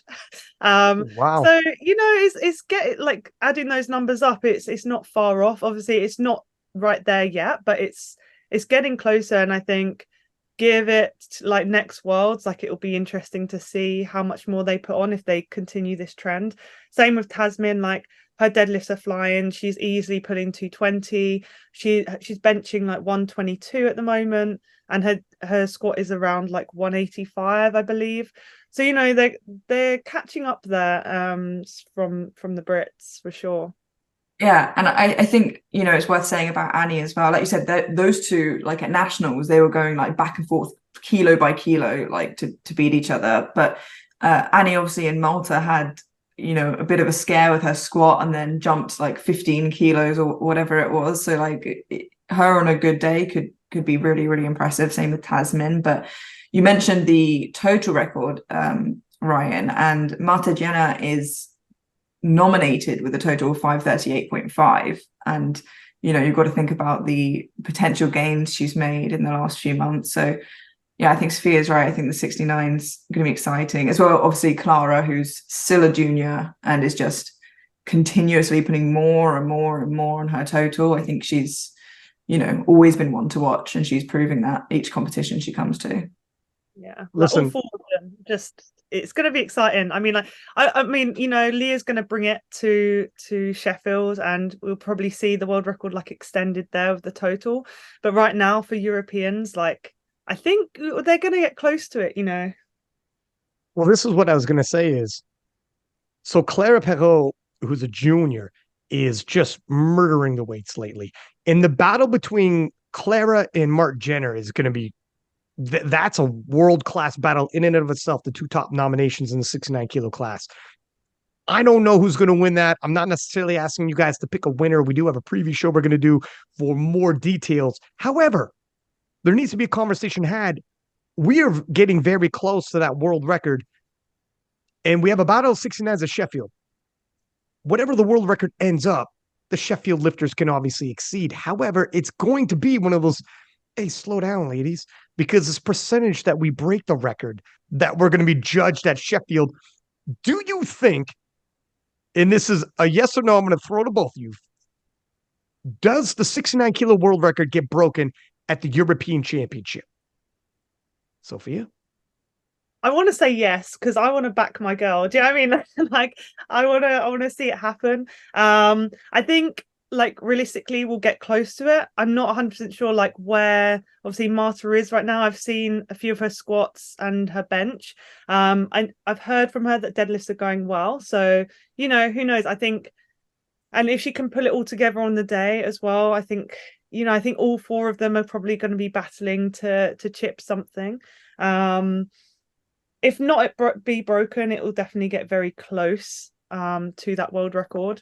But I definitely think it's a possibility that it could be broken at Euros. What did you say it was, Ryan, currently? 549. And Mark Jenner is 538.5 going in. Right. So we're close. And Clara Perrault, 530. young and murdering. The progress she's made with the strength guys has been insane. Yeah. I think, you know what, I'll throw it out there. I'll say someone will break it. I'll say, you know what, else I'll say that Leah, Carola, Agatha are going to be watching that. Like, guys, please don't. Yeah. Please don't make that any harder for me than it needs to be in a couple months' time. But I think, you know, like, Marta is really not far off. She's an incredible athlete. Clara, you know, it's very, very, very rare to see Clara miss. Like, she puts her heart and soul into everything she does on the platform. So I think they're going to really push each other there at the top. And as Sophia said, you know, Tasmin and Annie, I think their totals nominated going in don't necessarily give them justice to maybe what they'll do on the day if they have a good day. So I think it will be broken. By who, I don't know, but Marte obviously going in has the best shot of doing so, being, you know, 10.5 kilos below that. Yeah, and I think with that nominated total, I don't think she got all her lifts either. I was about to say, she has done 542.5 previously. The thing with Mark Jenner, I don't know what the hell's going on. She's hit 542.5 and gave us like that little sprinkle of, oh my God, what might she do? We've been waiting for her. Usually lifters progress upon previous totals, and you could easily 7.5 kilos away from 550s. I mean, she could enter into that realm of, yes, we have Leah Bavola. Yes, we have Carola Gara, and I'm in there with you. You know, we were anticipating this, and instead of holding form, slightly regressed. Now, if her training's gone well, might she reappear and be like, look, I'm far closer to the world record than everyone thinks, and she definitely is capable. It's just, I'm not sure that if it's a series of unfortunate events. You know, in powerlifting, you compete 2-3 times a year. So you have 2 bad days and, oh my God, your year's gone. You know, it's not like other sports you compete 6 times or, you know, 18 times. But we'll see. Yeah, like when I've spoken to Marta after comps, because I love Marta, she's such a lovely person. Like, she has had like a few off days with competitions, and obviously like it doesn't give her justice of what she's actually capable of.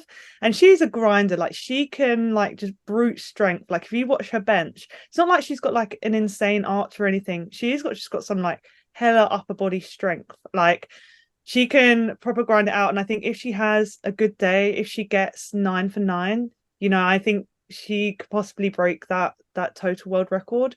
But I think now, but they're also obviously competing against each other, so they can't just go in and just you know have the best day, but they're actually competing for podium spots as well. So it'd be interesting to see if anyone, you know, if it comes down to going for a podium, breaking world record, who knows. Another weight class, you know, just to address the elephant in the room, obviously we have one of the top contenders for another weight class at Euros right here on the podcast, and I don't, you know, according to nominations, we don't know what goes on behind the scenes. It's not necessarily uncontested right now, with Stefanikova right behind you by 5 kilos on nominations. You know, how are you feeling heading into Euros? Because I mean, from an outside point, it's going to be very, very exciting to watch and see how that unfolds. It's, you know, a bit of a gap, not a crazy gap, but a bit of a gap between the top two, and then, you know, third, fourth, fifth will be, even sixth will be fighting for podium. You know, what are your thoughts on kind of going into Euros and Lucy Stefanikova kind of there? Yeah, like I didn't actually know of Lucy before the nominations. But I think she's actually just recently had a child as well, which is amazing. Like I love to see like people have a kid and then come back into powerlifting. And I've just recently followed her actually, and she looks like she's like smashing training, which is great. So yeah, I think it's good to have like a battle going into Europeans for sure. I don't know what the current totals are, because I know that there's like a couple people in my weight class who have put up nominated totals which are from like years ago. So it will be, I don't think, like, it's not all what you see on paper, do you know what I mean? So it'd be interesting to see when people turn up, where their strength is actually at. Coming into it, like for me, training and prep hasn't been the easiest. It's been probably one of my toughest preps, just kind of like managing multiple injuries, but I'm feeling good about it. Like I've kept my strength up, and you know, it always will come together on the day. So yeah, going into it, I'm actually really excited, just because of the whole like team morale as well at the moment is really high, and having come back from squad sessions, it's exciting just to be a part of the team again. But yeah, there's just like a lot of battles going on, which is kind of gets you hyped up for it as well. But I'm really looking forward to it. I think it will be a good kind of showdown. Before we talk about the men's, one more storyline I want to ask you ladies. And if you have any other storylines, by all means, throw it out there, actually. But Sonita, representing Belgium, just recently squatted 290 kilos, which would be a world record. And currently, let me pull this up to get the nominated with 688.5. Alexis Jones is coming over from the USAPL. She did 701. Where will we end up, over or under, for Sonita? First off, let me just say, I think the 69 kilo world record, I think the ladies will stay under. I'm going to go under, because they're going to try to beat each other and win. And I think they're going to solidify the win as opposed to go over. So that means that I have to picture both of them going over. I think they're going to play a little more conservative. We'll see what happens in the over under. Let's do another over under here. Over under Sonita, 700 kilo total. I think she's going to go under. It's not in her interest to break it, you know, because going into Sheffield, that's only going to help her. I mean, it really depends, because I know that some athletes last year going to Euros were like, I don't care, I want to do the best I can on the day and still perform, like do my best and break what I can break. Some people were a bit more conservative with Sheffield in mind.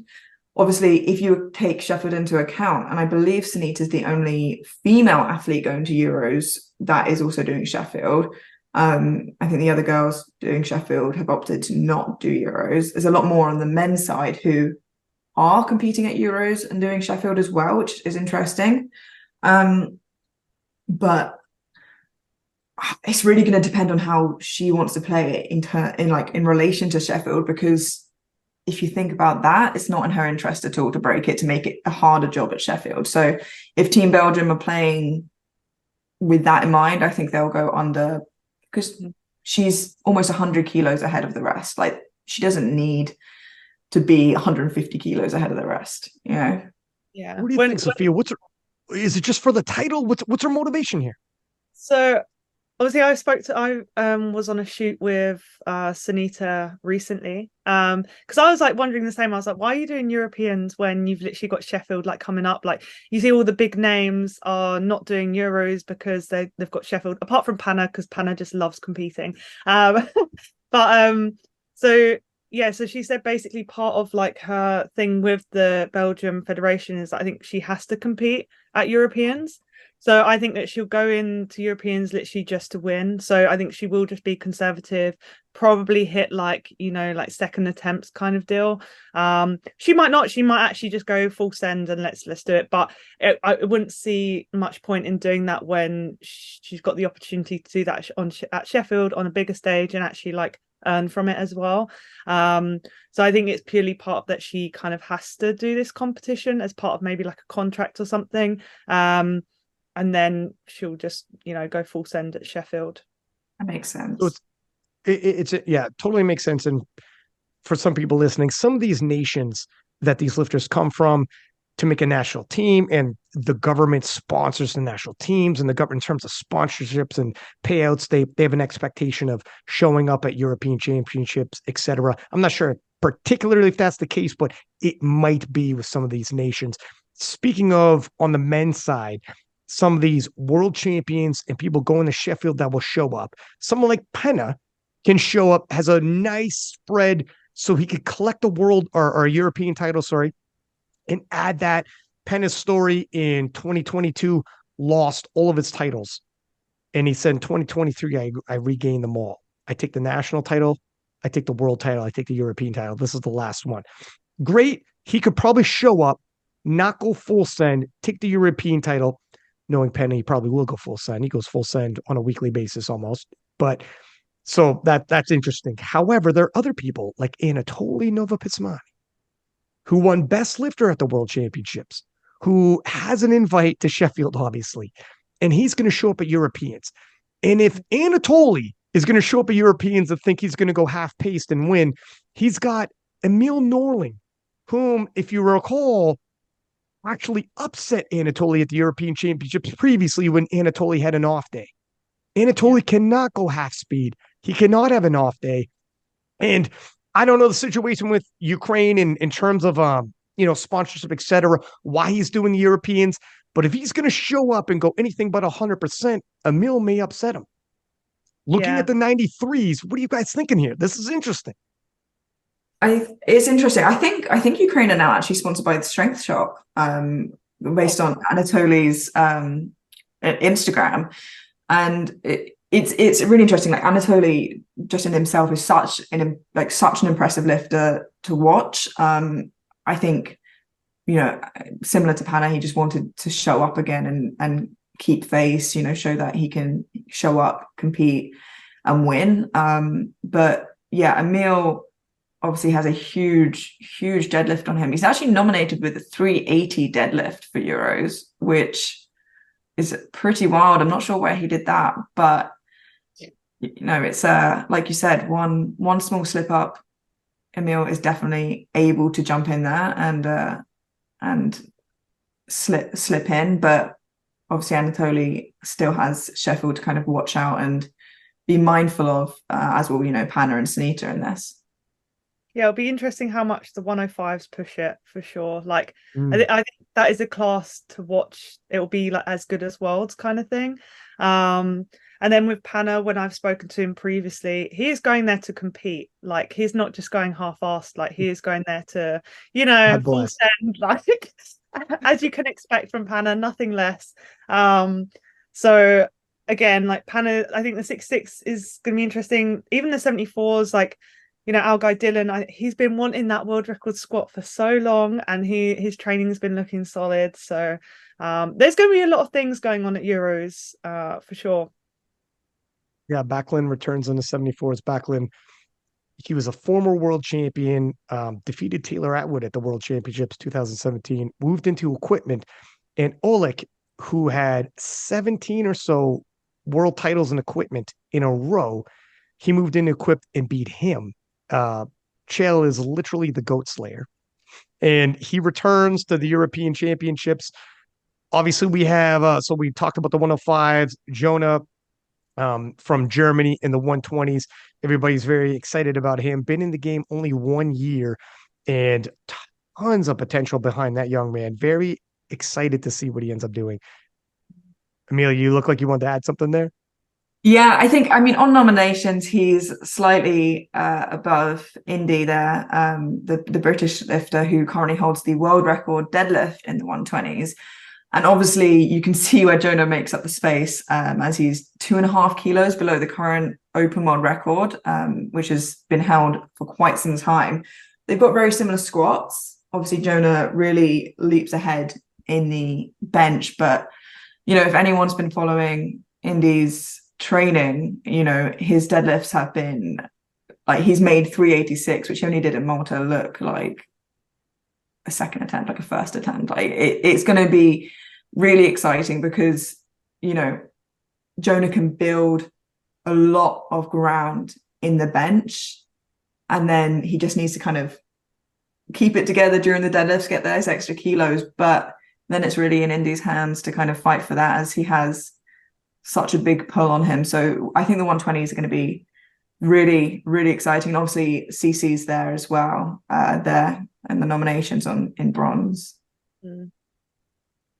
So probably the biggest, most heated battle in terms of the men's side is the 83s. UK's own Germans is in the mix, but Enahoro, who's a bit of a miracle man, he's got that flipping deadlift that on any given day, God knows what he could pull. I mean, we all remember 2022 World Championships when he loaded up 385 kilos, 847 pounds, and got it to lockout, and it slipped out of his hands. For an 83-kilo man to do that, I had Bob Matthews on the podcast. He said, that's probably the single greatest feat of strength I've seen in powerlifting, even though it's a mislift. For an 83-kilo man to lock out 385 kilos, 847 pounds, and it slips out of his hand, he just couldn't hold on to it. He's like, that's the single greatest powerlifting feat of strength I've seen. And then we have Edo from Italy. It's a good cast because Edo, former junior world champion, he's totaled over 800 kilos as well. All these gentlemen totaled over 800 kilos. All these gentlemen capable of winning, but returning European champion Germans looking to defend his title, but it's a murderer's row. Obviously, you guys are both from the UK, so this is kind of a biased panel. It's not the preview show, so it's fine. We can be a little, but this is more of a fun, loosey-goosey one, huh? What do you guys think for the 83s here? Is this the battle to behold in terms of the men's side? This will definitely be exciting because we know Durans is good for more than 790 is what he's like been put down on nominations. Like he did, I believe, 820.5 at the British, and then even at Worlds he didn't have like the best day. And then literally a week after at Silent Worker he hit like around near 820 again, which like just proves that he is capable of way more. I know his training's been going really well, so I think this could be a pretty good battle between them, but obviously Enna does have that final pull, which is always going to be an advantage. Haven't seen loads of Enna's training, but I know that he's been working on his squat, so it's going to be interesting. But yeah, Durans is definitely one to watch out for. What are you thinking, Amelia? By the way, all of those totals for the nominations are a lie. Edo's totaled over 800. To your point, like Germans is done 820.5 and Enna has done more than 805.5. I think he was 850. What was he at Worlds? Anyways, they've all done more. But what's your impression, Amelia? Man, it's one of these really exciting ones because they're all very talented athletes, all top three, and they've all had competitions in the past where they've not had the greatest days, they've lost a fair amount of kilos. And so sometimes it's just who has the best day, like who can put the most lifts up on the board. And we know that when Durans has a good day, he can put something amazing up. But obviously the same goes for Enna. He's been hiding his lifting, his lifts recently. He's been angling his camera very carefully so that you can't see what the plates are on the bar. So he's clearly playing some mind games heading into Euros there to kind of say, hey, you thought I was just a deadlifter, but I'm catching up, and who knows, maybe I'm becoming more well-rounded there. And I honestly, I think people speak about his deadlift a lot, which is because it's so impressive, but his squat really isn't, I was going to say far behind, but it's not behind. He's nominated with a 280 squat, which isn't anything to shake a stick at, like it's still a huge squat. And like you said, a lot of these nominations are a lie. So it's assumed that he can do more than that as well. So I think it's going to come down to who can get as many lifts in as possible, because based on nominations, it's so hard to tell because they're not real. You know, it's a fantasy. Yeah, I and got in some training they've all hit more for sure. Like, so who I got some knows? I got some over unders for you guys. Let me throw you two, and then I'm going to ask you who are a women's lifter and a man's lifter that we should look out for that you think we're all going to be talking about after the Euros is concluded. Maybe a breakout star, call it what you were, performance, whatever. But first, a couple over unders. Over under. Do in the 83s, do those top three go, all three of them, podium, go over 800? Or do they go, or does, not all three of them go over 800 kilo total? Sophia, what do you think? I think all three will go over. I think they'll Amelia? push each other. Well, I at least two will go over 800. At least the top two will go over 800. I think the third will either be very close to or just over. But I definitely can see that being like gone over quite a bit, to be honest. As They long all as have okay. previously hit over, or they all have previously at least hit 800. Different thing when you're all together Yeah. in world standards, whatever. But, and this isn't the preview show. We're going to dive in more. But Amelia, what are you thinking for those three, all three of them? You know how it's so rare to see like a very green board when you're watching powerlifting, you know, like you think you're going to see it and then like 5 people miss in a row. I think it's going to be like, yeah, like they all have the potential there and they could definitely all go over 800. And I just have this gut feeling like that, like Sophia said, I think 2 of them definitely will. And I think someone's going to get caught just shy, whether it's because they missed the lift or they get called for something. I just have this feeling that it'll be like 2-1, not 2-1 and no left. I mean, like 2 of them will, one of them won't. So I'm actually where I was opposite of you guys in terms of the 69 kilo for the world record. I'm actually going to be opposite of you guys on this one. I think all three of them go over 800. I'm going to take the over only because, and Ahoro and Jurens have proven it. Although Jurens at Worlds, but then a week later redeems himself a silent work, or 2 weeks later. You don't So speak that there's well. it could happen, right? He had a hiccup at Worlds, but then Edo's young, and he's already hit 800, and I feel like he's due to go over 800 again. Like you got to be trending upwards at his age, and he's already done 800, put in his rear view. But again, on any the proof is in the pudding. And when you show up at these international events, it's different. The standard of, you happen to hit your lifts, and now he's against like elite level competition. And these guys are like 820 and up at times on any given day. So when you're chasing, to your point, Amelia, when you're chasing, you load more than you would if you're just like, whatever, let's have fun. So then you might miss. I don't know, but I'm going to go over.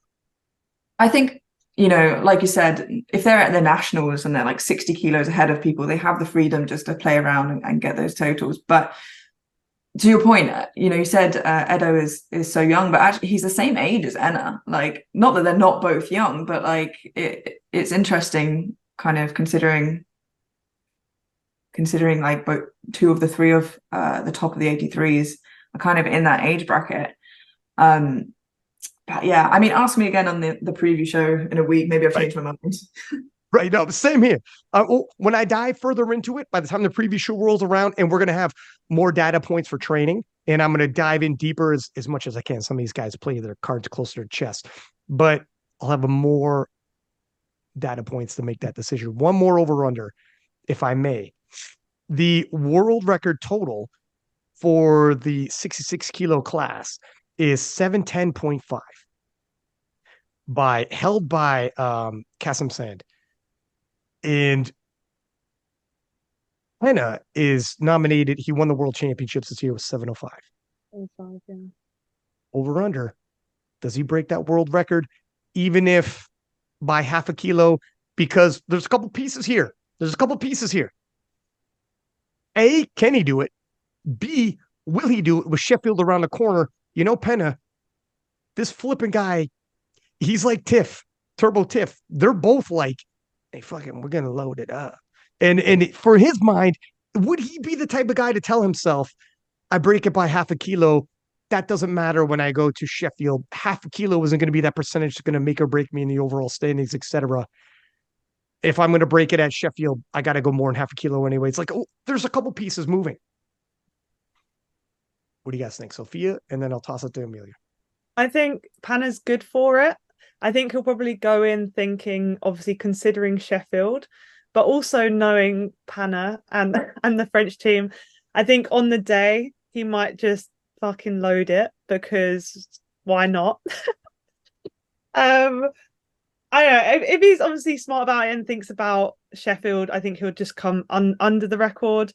But also knowing him and having spoken to him previously, I think he might just go for it and just be like, yeah, I'll just push it again at Sheffield. So in terms of over under, I'd like to say he'd go under just so that he could have that record for himself at Sheffield.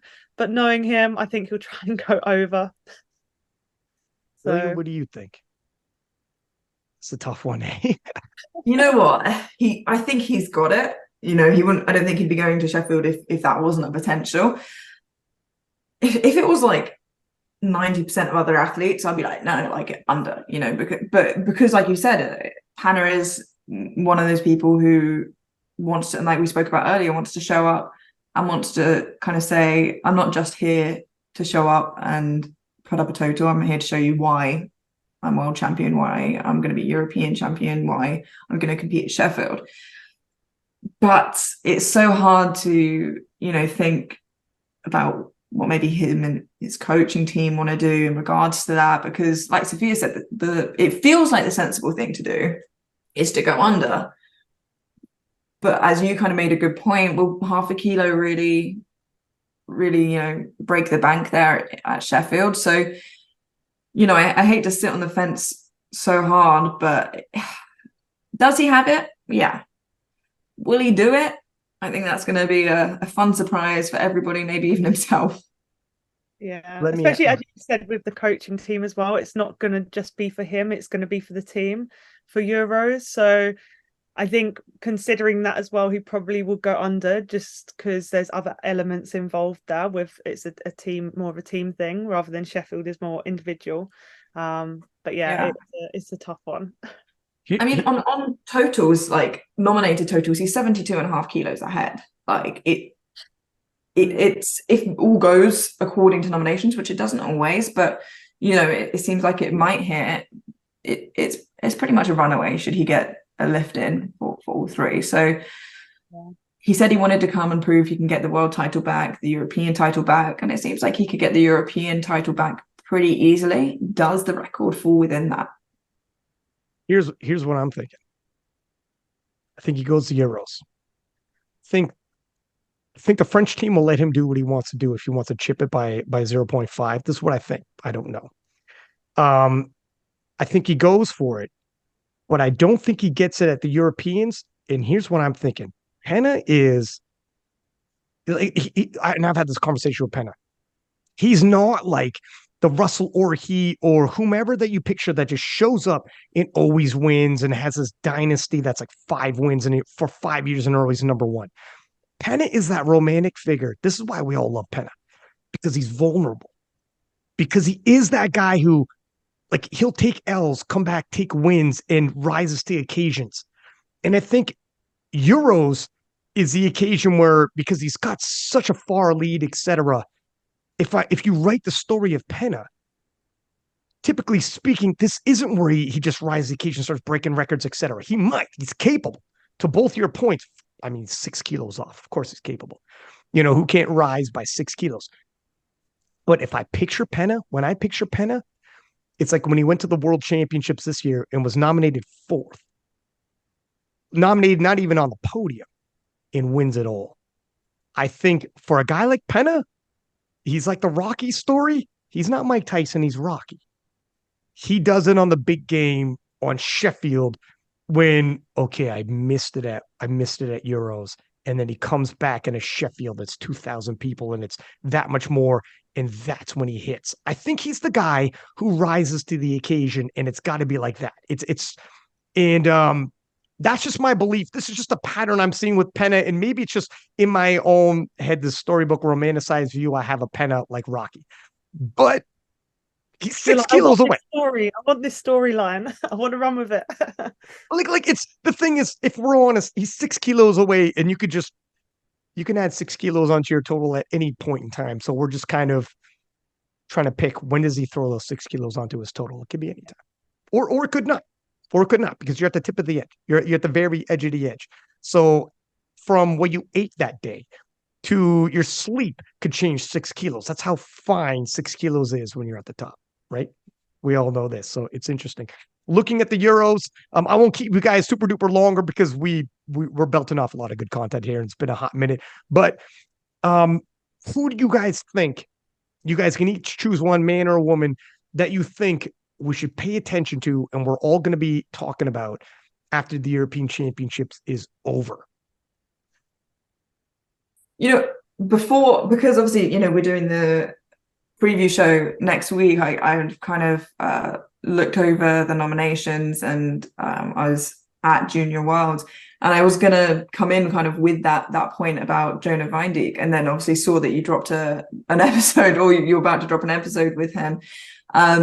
So he would have been my pick. I think he's picked up the eyes of some people now. So maybe, less anonymous going into it. But I mean, he certainly is very impressive. He actually came silver in Romania, very just, but I'm still going to say him. I think you put him a bit more on a podium now before Euros with the podcast, which is a great thing, but I'm going to stick with him as my current choice.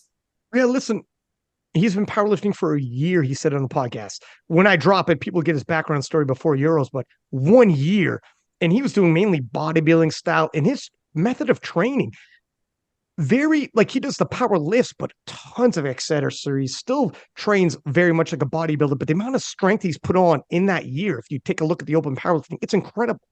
Super young, and his goals to be mid 900s, that's around Tony Cliff winning worlds. By the time the World Championships rolls around and Bob Matthews comes over, Bob Matthews is going to have some competition in the 120s. It's not just going to be able to eat his food and come in on winning on second lifts. From the old guard like Tony, who's 40 and still around killing it, to the young guns.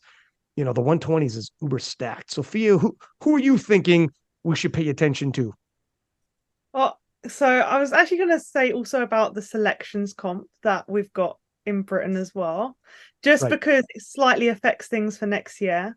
Because essentially, for those who don't know, Britain is holding a sections competition whereby, because of the change of competition calendar, we can't get British nationals in at the beginning of the year because there's the Europeans again in March.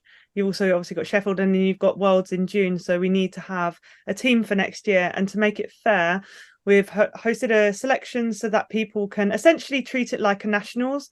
But you have got people who have got dispensations. So for those who are doing Europeans, they'll obviously have to beat the totals from the selections comp.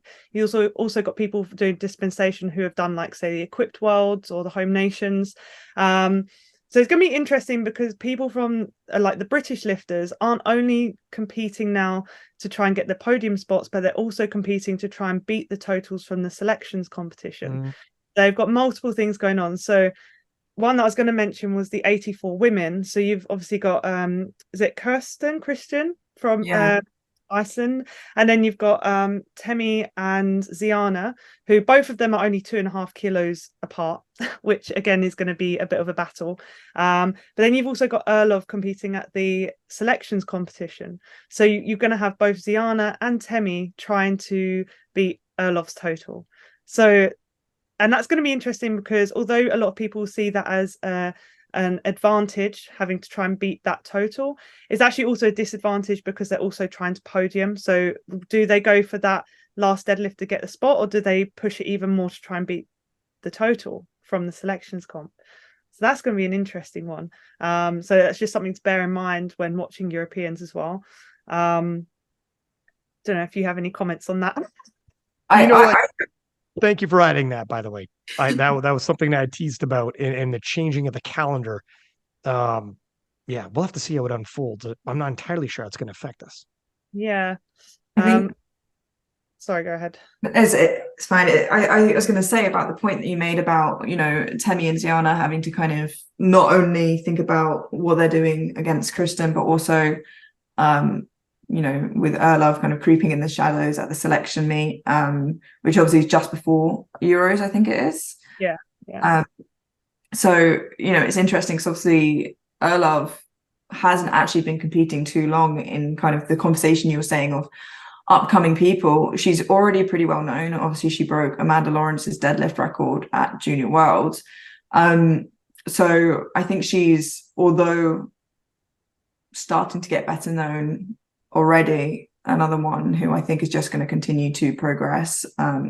We've got a really strong roster of 84s in Britain. So now she's looking to compete in the Opens by, you know, clearly going towards the selection meet. I think that's going to be really, really interesting, although she's not competing at Euros. So kind of off part of the question, but I think another person to look out for there, like Sophia said. Yeah, for sure. And they're all looking hella strong. So, but sorry, to go back to your initial question, because I diverge. I probably wouldn't, I don't really have like specific people that I would say, but more so like weight classes like we've spoken about. I think people are definitely going to be talking about the 69s after Europeans. I think that is like in itself, all four of those lifters, I think people are going to start talking about a little bit more. And on the men's side, definitely Durins again, but also the 105s, I think is going to be quite a big talking point after Euros. So for me, I'm going to say, I'm going to echo what Amelia said. I think Jonah is going to be, everyone's going to be talking about him in the 120. I think the 120s in 2024 is going to be a weight class that from Etienne from Lebanon, who won Junior Worlds by like a kilo over Jonah. And these guys are young, and I think they're going to push into the mid 900s. To Bob Matthews coming over from US, to Tony Cliff. And now we're seeing Dennis Cornelius back in his garage lifting, the former, you know, the current world record holder and former multiple time world champion in 120s might be coming back at 40. We have a spread of the grizzled veterans like Tony and Dennis. And then we have Bob Matthews crossing over, who's like that freak athlete whom everybody's all hyped on. And then we have the young guns coming from the Junior Worlds. I think the 120s, it's going to be super stacked in 2024. So people should pay attention to the Euros and see what Jonah does. But I also think Anahoro is due to put on a spectacular performance. I know you guys probably don't want to hear this, and I'm not picking winners yet.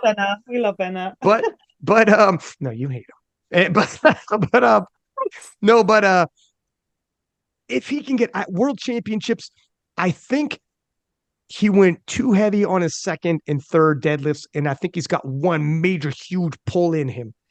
And if he does attempt selection appropriately at Euros and kind of evens out the spread, it doesn't try to go 800 plus twice in a row in the same competition as an 83, 800 plus for pounds. So 362.5 and up on his deadlifts. If he picks and chooses his final deadlift selection and isn't going super duper heavy on a second and third, I think Anahoro's due for an absolutely spectacular blockbuster performance. And I'm very interested in seeing if he could get his third deadlift and he could seal the deal on what he's hinted at 2022 World Championships. I mean, imagine he locks out 385. Forget about it. We're all talking about it. We're all talking about it. If he locks out 385, makes it official, we're all talking about it. Yeah. He's still in the show. That is so true. If he gets that third deadlift, that is causing an upset for sure. Stop. It's an upset, and it's the talk of the town, and it's, oh my God, it's up there with the greatest feats of strength we've seen in any one particular individual feat of strength. It's up there. It's got to be up there. Oh yeah, it's insane. 100%. That is going to be. I think he's finally due. Yeah, he can break the internet. It feels like he's been like missed, like needing that third deadlift so many times and missed it, and like it definitely, if he hits it, that is going to be insane, and it's going to be what everyone's going to talk about, because that's a huge deadlift for any weight class. let alone the 83s. That's Hey, insane. Jesus ain't mad at that. Yeah. Jesus can walk away with 385 and be like, well, not the greatest day, but I'll take it. I mean, that's crazy. Yeah, You yeah. know? It's just crazy. And like, yeah, as you said with Jonah as well, I hadn't really heard of him before. And then you mentioned about Junior Worlds, and like just even in on nominations, what, like 20 kilos above everyone else, like the second place is just, for a junior, that is insane. It's gonna be exciting for sure. And it's not like you're lacking. You haven't heard him before. He wasn't even around a year ago. You know, Yeah, he just the Okay, gains have been that's crazy. cool then. I think Sorry. as well, like Indy, you know, shouldn't be discounted there when it comes to it, because Jonah's, like I said, Jonah's got a big bench, Indy's got a big deadlift. I think Dennis obviously smelt someone was very close to his bench record and was like, I think I'm gonna just come back and make them a little larger, perhaps. But yeah, I think the 120s are going to be really, really epic next year. I mean, they already are amazing. Like even in Britain, like the fight to get on the team last year, I think 4 people qualified to get onto the team in the 120s, and they had to pick then from obviously the 120s that all got the A total. So that's just Britain, and by the looks of it, the rest of the world are kind of doing the same thing there. Yeah, it's so true. I think we had Tony, Indy, Kieran, and Bo. So Bo and Indy are from Britain for the 120s. I haven't actually seen much of Bo's training, but hopefully he brings it to the platform as well. But yeah, as you said, can't count out Indy as well. Like his everything just looks so smooth in his videos. It's kind of frustrating how easy everything's moving. um, so yeah, it just takes Jonah to slip up a little bit, and Indy's in there. So who knows what will happen? It'll be good. Yeah. So guys, thank you for coming on the podcast. We crushed a lot of time, man. We started 2.5 hours ago, had a short break in there, but we hit all the major talking points. We could do this more too. I mean, maybe we'll have to get together again. This has been a good chat. Sophia, good luck on everything. Good luck at the European Championships. I'll see you soon. Amelia, I don't know when I'm gonna see you. Are you guys both gonna be at Sheffield, I'm assuming? Yeah. I'll be helping at Sheffield. So Okay, that's right. You're working it. But yeah, we're all gonna see each other again. So everybody stay healthy. Thank you for coming on. We're gonna talk before then, though. I'm absolutely sure of it. And everybody listening, and by the way, give your shout outs where people can find you for your services, coaching, etc. Amelia, you're murdering it on social media. I see people sharing your posts now, doing a very good job on there. So hats off to you, as well as murdering it and commentary the whole nine. But where can people find you for your services? So on Instagram, probably be the easiest place, at Potts Thinks. And yeah, drop me a message, DM question if you want to talk about services, but if you just like my page, then obviously have a look. And you do for everyone the services you're offering, just so everyone knows. Yeah, so that probably helps a lot. So I do like sports psychology coaching, so like the mentality and performance side of things. Obviously, Leah just dropped a book on that, so that side of things that helps everybody on the platform, but also in the day-to-day life in their training. So yeah. And Sophia? so you can find me at Sophia Strength on Instagram, and then I also offer coaching as well, so you can find me, either drop me a message or www.sophiaellis.co.uk. You can also find me as well. So yeah, that's me, even if you just want to follow my training or all the shit I get up to. Perfect. Listen, ladies, thank you for coming on, and for everybody listening, as per usual, please do subscribe, give us high ratings, throw mentions, and if I see it, I'll hit you back in the mentions. And until next time, 6-pack Lapadat, 6 up, and we're out.